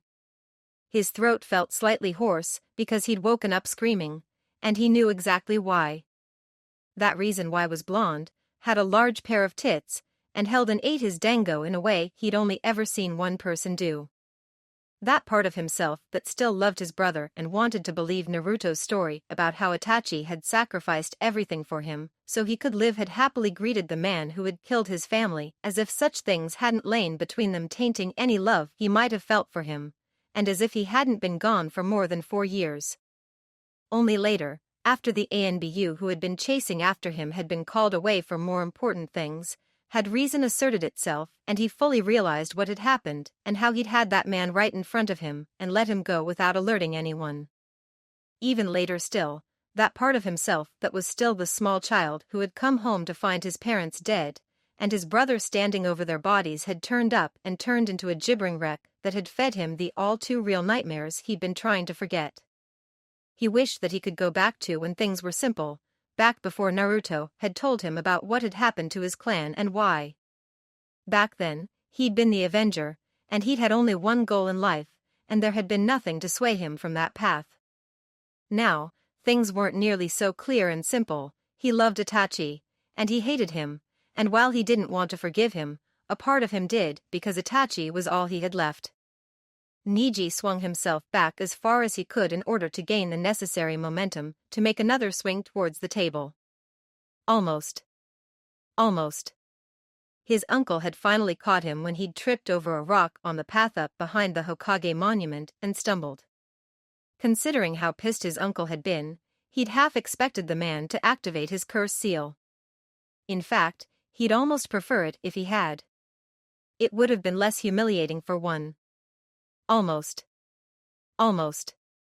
His uncle had proven to have a sick sense of humor when, instead of activating the curse seal, he had personally strung him up by his ankles and left his dinner on the table in front of him. Initially, he had ignored the meal and that glass of water that was just tantalizingly out of reach, but he had grown thirstier and thirstier with each passing hour. Almost there. Now, to figure out how to drink water upside down. Omake, Kakashi, Naruto, and Guy watched as the shattered pieces of Tobi's mask fell. Upon seeing Tobi's true face, all 3 of them expressed surprise, but each for different reasons. Surprise gave way to confusion for Guy, understanding for Naruto, and complete and utter shock for Kakashi. I was wondering why he seemed younger. Naruto muttered, breaking the silence. But after the bridge, we've funeral, your father, you're dead. You died. We dug up your body. Kakashi said when he finally found his voice. Kakashi-sensei, different timeline. Naruto said, bringing Kakashi out of his stupefied state. Kakashi took a couple deep calming breaths and centered himself. Did I kill Rin here as well? He asked, sounding like he hoped to God the answer was no. Yes. The Obito Toby spat. I can see why you turned evil then. Kakashi said sadly. I'm not evil, it's this world that is evil. Obito yelled. Unfortunately, it's the world I live in, so I'm afraid I'm going to have to fight for it. Kakashi replied. Obito moved into a fighting stance. Don't worry, old friend, if you die here, I'll make sure you get a proper funeral so you can rest easy. Kakashi replied. I've got a good recipe we could try. Naruto said. Obito paled slightly at that. Naruto, manners. Kakashi said as he smacked Naruto on the back of the head. 1. You're not supposed to talk about the specifics in the open, and 2. Talking about that while they're still alive is almost as bad as trying it on someone who's still alive as far as the Uchiha are concerned. Oh, Naruto said, looking slightly embarrassed. Sorry. Obito didn't seem to be placated if his expression was any indication. In fact, he seemed to be subtly trying to edge away from Naruto. Something wrong? Madara asked when he showed up and noticed the distinct lack of fighting. Other than the fact that they're already planning my funeral? Obito replied, sounding rather disturbed. I've always been fond of stir-fry, Madara said. Chapter 32, An Ending. On the same day that he had gone to the past in a previous timeline, Naruto smiled as he looked down over the crowd that had gathered for his inauguration. He'd sworn up and down that he'd become Hokage for almost as long as he could remember, and now he'd finally done it. Thanks to the fact that Tsunade had told the Sandaime exactly where he could shove the hat and how when she returned to Konoha a second time, he was Godame Hokage, meaning that his face would be on the Hokage monument next to that of his father, and that Gaara couldn't tease him for being one ordinal number lower than him on the Kage count. The old man wasn't here to see him today, because he'd died during that whole snafu with Madara and the Obito Toby who'd been one hell of a surprise, but he was sure that he would have been happy that the hat was being handed over to him. Either that, or he would have drunk himself into a stupor lamenting on the fate of his beloved village, as a number of the older villagers were currently doing. In fact, he'd spotted a couple of his former academy instructors taking some not-so-discreet nips from flasks while he was being sworn in. The last 4 years and change had been interesting to say the least. Konoha wasn't a crater for one. After a great deal of experimentation, they found the correct way to kill Orochimaru. Namely, get him to the point where he was willing to do it to himself. Danzo had successfully evaded Root long enough to have it officially disbanded and its members placed in the regular shinobi forces where they were learning to adapt. And, though it was a bit behind Gaara's schedule, Madara and the Akatsuki had been defeated, with a number of them turning over new leaves rather than dying. Madara had died, however. Though he'd tried, he still hadn't managed to ditch the nickname of Hell God. Turning away from the balcony, he motioned for his council of advisors to follow him. Though it was probably stupid of him, he decided to follow tradition and make his teammates his advisors. Sai still had absolutely no idea why he had been invited to stand there alongside Sasuke and Sakura, seeing as he'd only subbed on the team for a week of D-ranks while Sakura was out with the flu in this timeline. Upon first meeting his would-have-been future replacement, Sasuke had scowled and stormed off. A bit of prying had netted a heated comment of I was going to be replaced by someone who looks like me with a different haircut. When he had attempted to learn the reason for this reaction. Deciding that it would be best that Sasuke not know considering, he didn't mention Sakura and Ino's fights over Sai in his former timeline.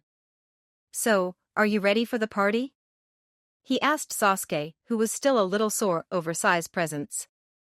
"Of course I am," Sasuke replied, turning to follow him inside. As he made his way back into the tower, he heard someone mutter something that sounded suspiciously like "stay away from the chicken." Behind him. "Naruto, you didn't!"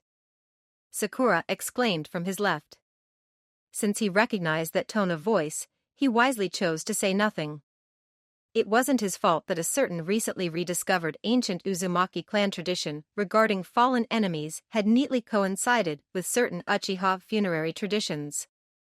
As it stood, a certain clan that didn't eat chicken would be able to fully participate in the festivities without worrying that they might be breaking a certain taboo and dishonoring their avian comrades. He was certain that Obito at the very least would appreciate his gesture, considering the fact that he'd repented in the end. Madara might have appreciated the stir-fry, however. He did say he liked stir-fry. Several hours later, after a great deal of partying during which he'd received a number of congratulatory handshakes and pats on the back, and a few propositions from people of both sexes, a warm and happy Naruto, who had drunk practically everyone but the Godame Kazekage under the table, returned to the tower for his first night there as Hokage. Crawling into the bed that he'd ordered prior to moving in and had delivered shortly before the massive feast which had put most of the village's catering companies in the black for the rest of the year, at the very least, that celebrated Konoha's survival as much as it did his ascension, he closed his eyes and went to sleep. As he slept, he dreamt that he was standing in front of a familiar cage that shouldn't have been there, since Kurama had different accommodations thanks to a series of unusual circumstances that had allowed him to meet his mother as well as re-meet his father, who had received a punch to the nose this time. "Thought you could leave me to rot in the future, did you?" Kurama rumbled in a tone that Naruto hadn't heard in a good while. "Well, guess what? That wasn't the only time travel jutsu I know, just the least time-consuming." After making that somewhat ominous statement, Kurama started spinning around in circles as if he were chasing his tails. With each revolution, he increased his speed, going faster and faster until he was only a reddish-orange blur. After about 15 minutes of spinning, which had begun to make the blonde Godame Hokage feel ill just watching, there was a bright flash. Naruto woke up. Upon smelling the faintly moldy pillow he'd gotten rid of ages ago, he sat up faster than what was normally humanly possible. Looking around, he found that he was in his apartment, but there were a few things missing, namely a couple of his plants. He brought his hands up to rub his eyes in disbelief. Upon catching sight of his hands, he screamed. They were tiny. "It's not fair," he yelled when he finally stopped screaming. Sasuke snapped awake and grinned evilly when he saw the date on the calendar that was tacked to the wall of his childhood bedroom. The incomplete seal he'd found when he'd been scrounging around one of the storerooms of the Hokage Tower rather than attend a boring budgetary meeting where he would have been stuck standing behind an increasingly bored Hokage who had to be prevented from nodding off by Sakura, had worked. Not even 20, and he was stuck doing old man stuff just because he'd liked the title of advisor to the Hokage. At least he didn't have to do all the paperwork. Well, aside from some crappy academy assignments that he'd be able to blow through in about a minute, he didn't have to do any paperwork anymore now that he was in the past. Heading downstairs, he smiled when he encountered Itachi in the kitchen. After years of therapy, he had managed to get a handle on his complicated relationship with his brother.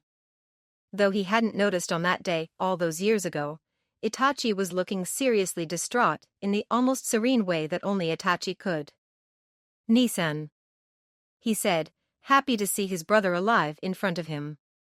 "Yes, Sasuke?" Itachi replied, looking as if he were going to put him off with another forehead poke. "Well, there's something I've wanted to say to you for a long time," he started, happy to have this chance to speak with his brother who had been dead the last time he'd seen him, having given his life to protect him in the battle against Madara. "Yes?" Itachi said, tilting his head curiously, apparently having noticed his uncharacteristic behavior. "Well, it took me a long while to get over their deaths, But once I did so I started remembering all the mean shit they said and did to me since I wasn't as good as you and didn't really fit in, and how Dad only started paying attention to me after he decided to write you off, and what I wanted to say was, they've already signed their death warrants, so, can I help you kill them? He said, looking up at his brother hopefully. The therapists had said that bonding activities were necessary for a healthy relationship. Niji smiled as he looked down at his hands. It had been a toss-up whether it would be his uncle or his career that would kill him, and the answer had been neither. In the end, his uncle had persuaded the Hokage to induct him into the ANBU, and during a mission that was a very long ways away from Konoha he had discovered a cave that had been filled with carvings that could only be revealed by the Byakugan. After using his family's ancient and apparently lost until then jutsu, he had found himself in the past. He knew exactly what he was going to do now that he was here. He was going to get himself a yellow and green jumpsuit, then he was going to buy about 5 pounds of green glitter, some superglue, 10 yards of ninja wire, and a cat. Akatsuchi frowned. The last thing he remembered before waking up in his old apartment which he'd moved out of years ago because the pipes in the apartment upstairs had burst and flooded him out was going to the bar for some drinks to celebrate Kuratsuchi's ascension to Yondaime Tsukikage. Upon further exploration of his surroundings, he found that his village pretty much looked the same as it always did for practically as long as he could remember, but he had a feeling that something was wrong. After wandering around for a while, he began to wonder if he was dead. Aside from a genjutsu that he hadn't managed to dispel no matter how many discreet attempts he'd made, it was the only explanation he could find for why he was passing a sizable number of people that he knew for a fact were dead. Nervously skirting past Han, who had a mercurial temper at times, he made his way to the gates, planning on going for a walk in the mountains in order to clear his head and attempt to figure out why being dead felt just like being alive. As he made his way through the village, he passed a familiar-looking blonde-haired, blue-eyed shrimp. If he didn't know any better, he'd swear that the kid was Deidara. "Hey Akatsuchi-san." The kid called out to him. The kid sounded like Deidara as well. "Hey. Say hello, damn it." The kid yelled, racing after him. The kid really sounded like Deidara, which was completely impossible, since Deidara was a consultant for a demolition company the last time he saw him. The job had been ideal for the former missing Nin and Akatsuki member because he got to blow stuff up and got paid for it. He even got audiences for some of his better demolitions, so there was less blowing up of what people didn't want blown up, and less running and screaming on the part of the civilians who actually got to enjoy his art shows.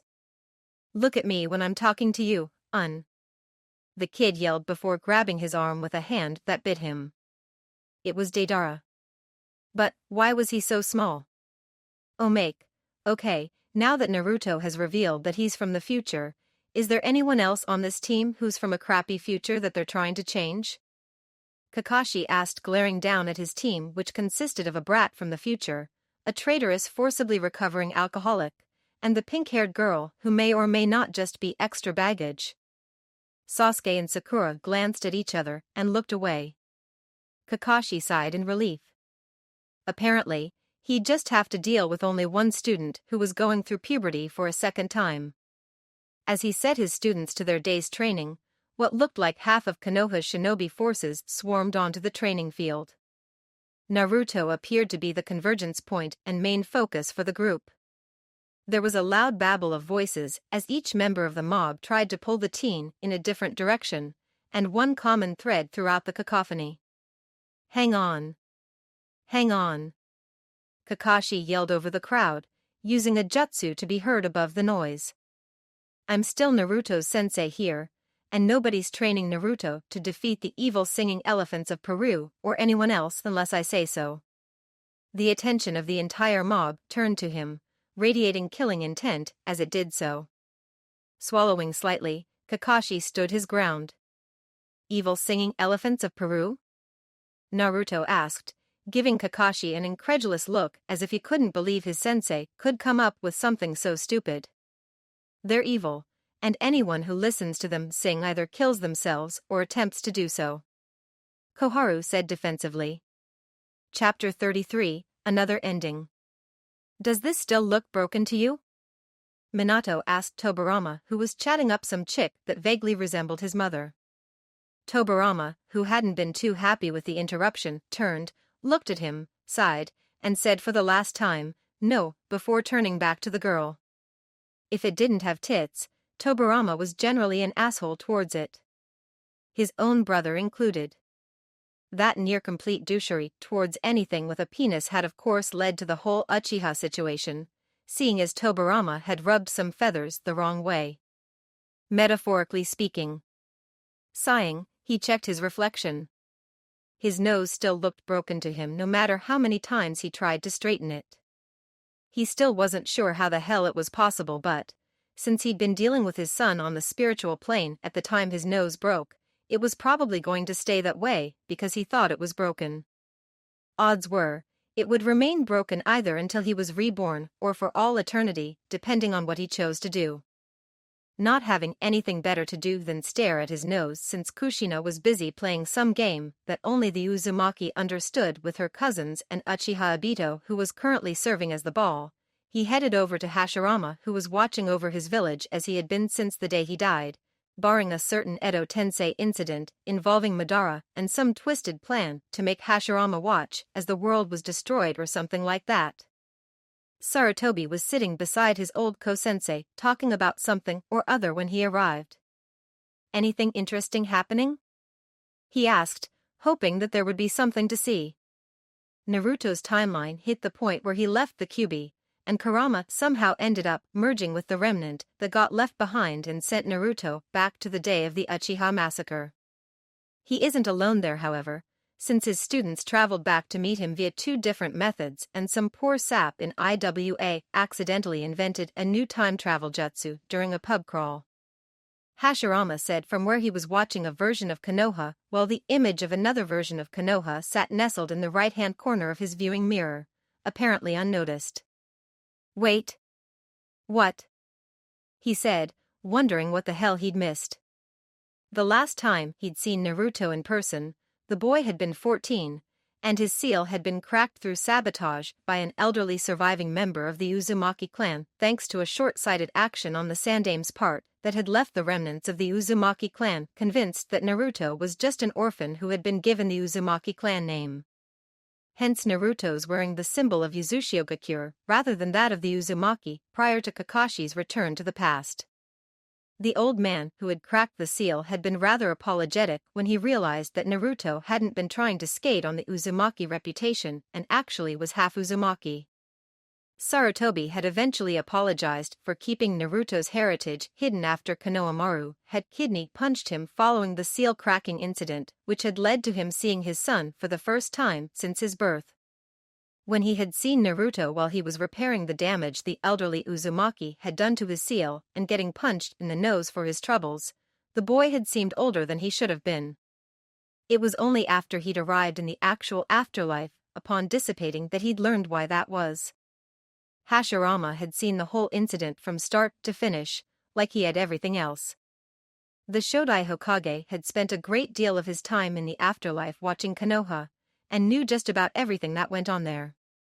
Compared to the usual shenanigans, the spying, the cheating, the romance, and the failed missions, Naruto's traveling back in time had been prime entertainment for the Shodai Hokage, who had been growing a bit bored as of late, and the man had known everything that had happened to the boy and his fellow time travelers who had all apparently come from different timelines since it was his favorite show. After Naruto, Kakashi, Jiraiya, and the ANBU codename Tenzo had stopped skirting around each other and occasionally screwing with each other's plans by accident, they had joined forces and become quite the team as they turned their focus to the Akatsuki. Since just about everyone but Kakashi knew the Akatsuki and how to deal with them, the 4 of them had easily tripped them up and made relatively short work of the organization, several of whom had fallen victim to Naruto's therapy jutsu, including one Nagato who had practically adopted the boy afterward. The one lingering problem had been Obito, who had somehow survived having several tons of rock fall on him, and had actually been the one who had caused that whole Kyuubi snafu on the night of Naruto's birth. Being rather upset with the boy-turned-man who had once been his student, He had cheered every time the little SOB had been forced to scramble for another contingency plan to deal with the damage done to the one before by his son and his son's teachers. Those four had led to his former student literally tearing his hair out on multiple occasions. Eventually, after running through several substitutes and finding someone aside from Orochimaru and his lackey Kabuto who had been familiar with the Edo Tensei, Obito had had his victory and the Fourth Shinobi World War was started a year late with Madara leading the charge. Naruto had worked his magic once more, and the day had been saved by the combined forces of the continent's shinobi who had been needed to take out Madara. Just the day before, he had watched as his son had been sworn in as Hokage, and it had seemed as if everything was shaping up to be one of those fairy tale happily ever afters, seeing as all of the villages were at peace. The Akatsuki was disbanded with many of its members pursuing other careers, Obito was the Uzumaki soccer ball, and Madara was off in some isolated corner muttering darkly and bemoaning the fact that he was the stir-fry while his brother Izuna tried to comfort him. Now however, Hashirama was telling him that Naruto was back in time again, and at the day of this Uchiha massacre that he kept hearing about no less. Before the Shodai Hokage could explain what the hell had just happened in more detail, Fugaku showed up, more than likely after news of his son.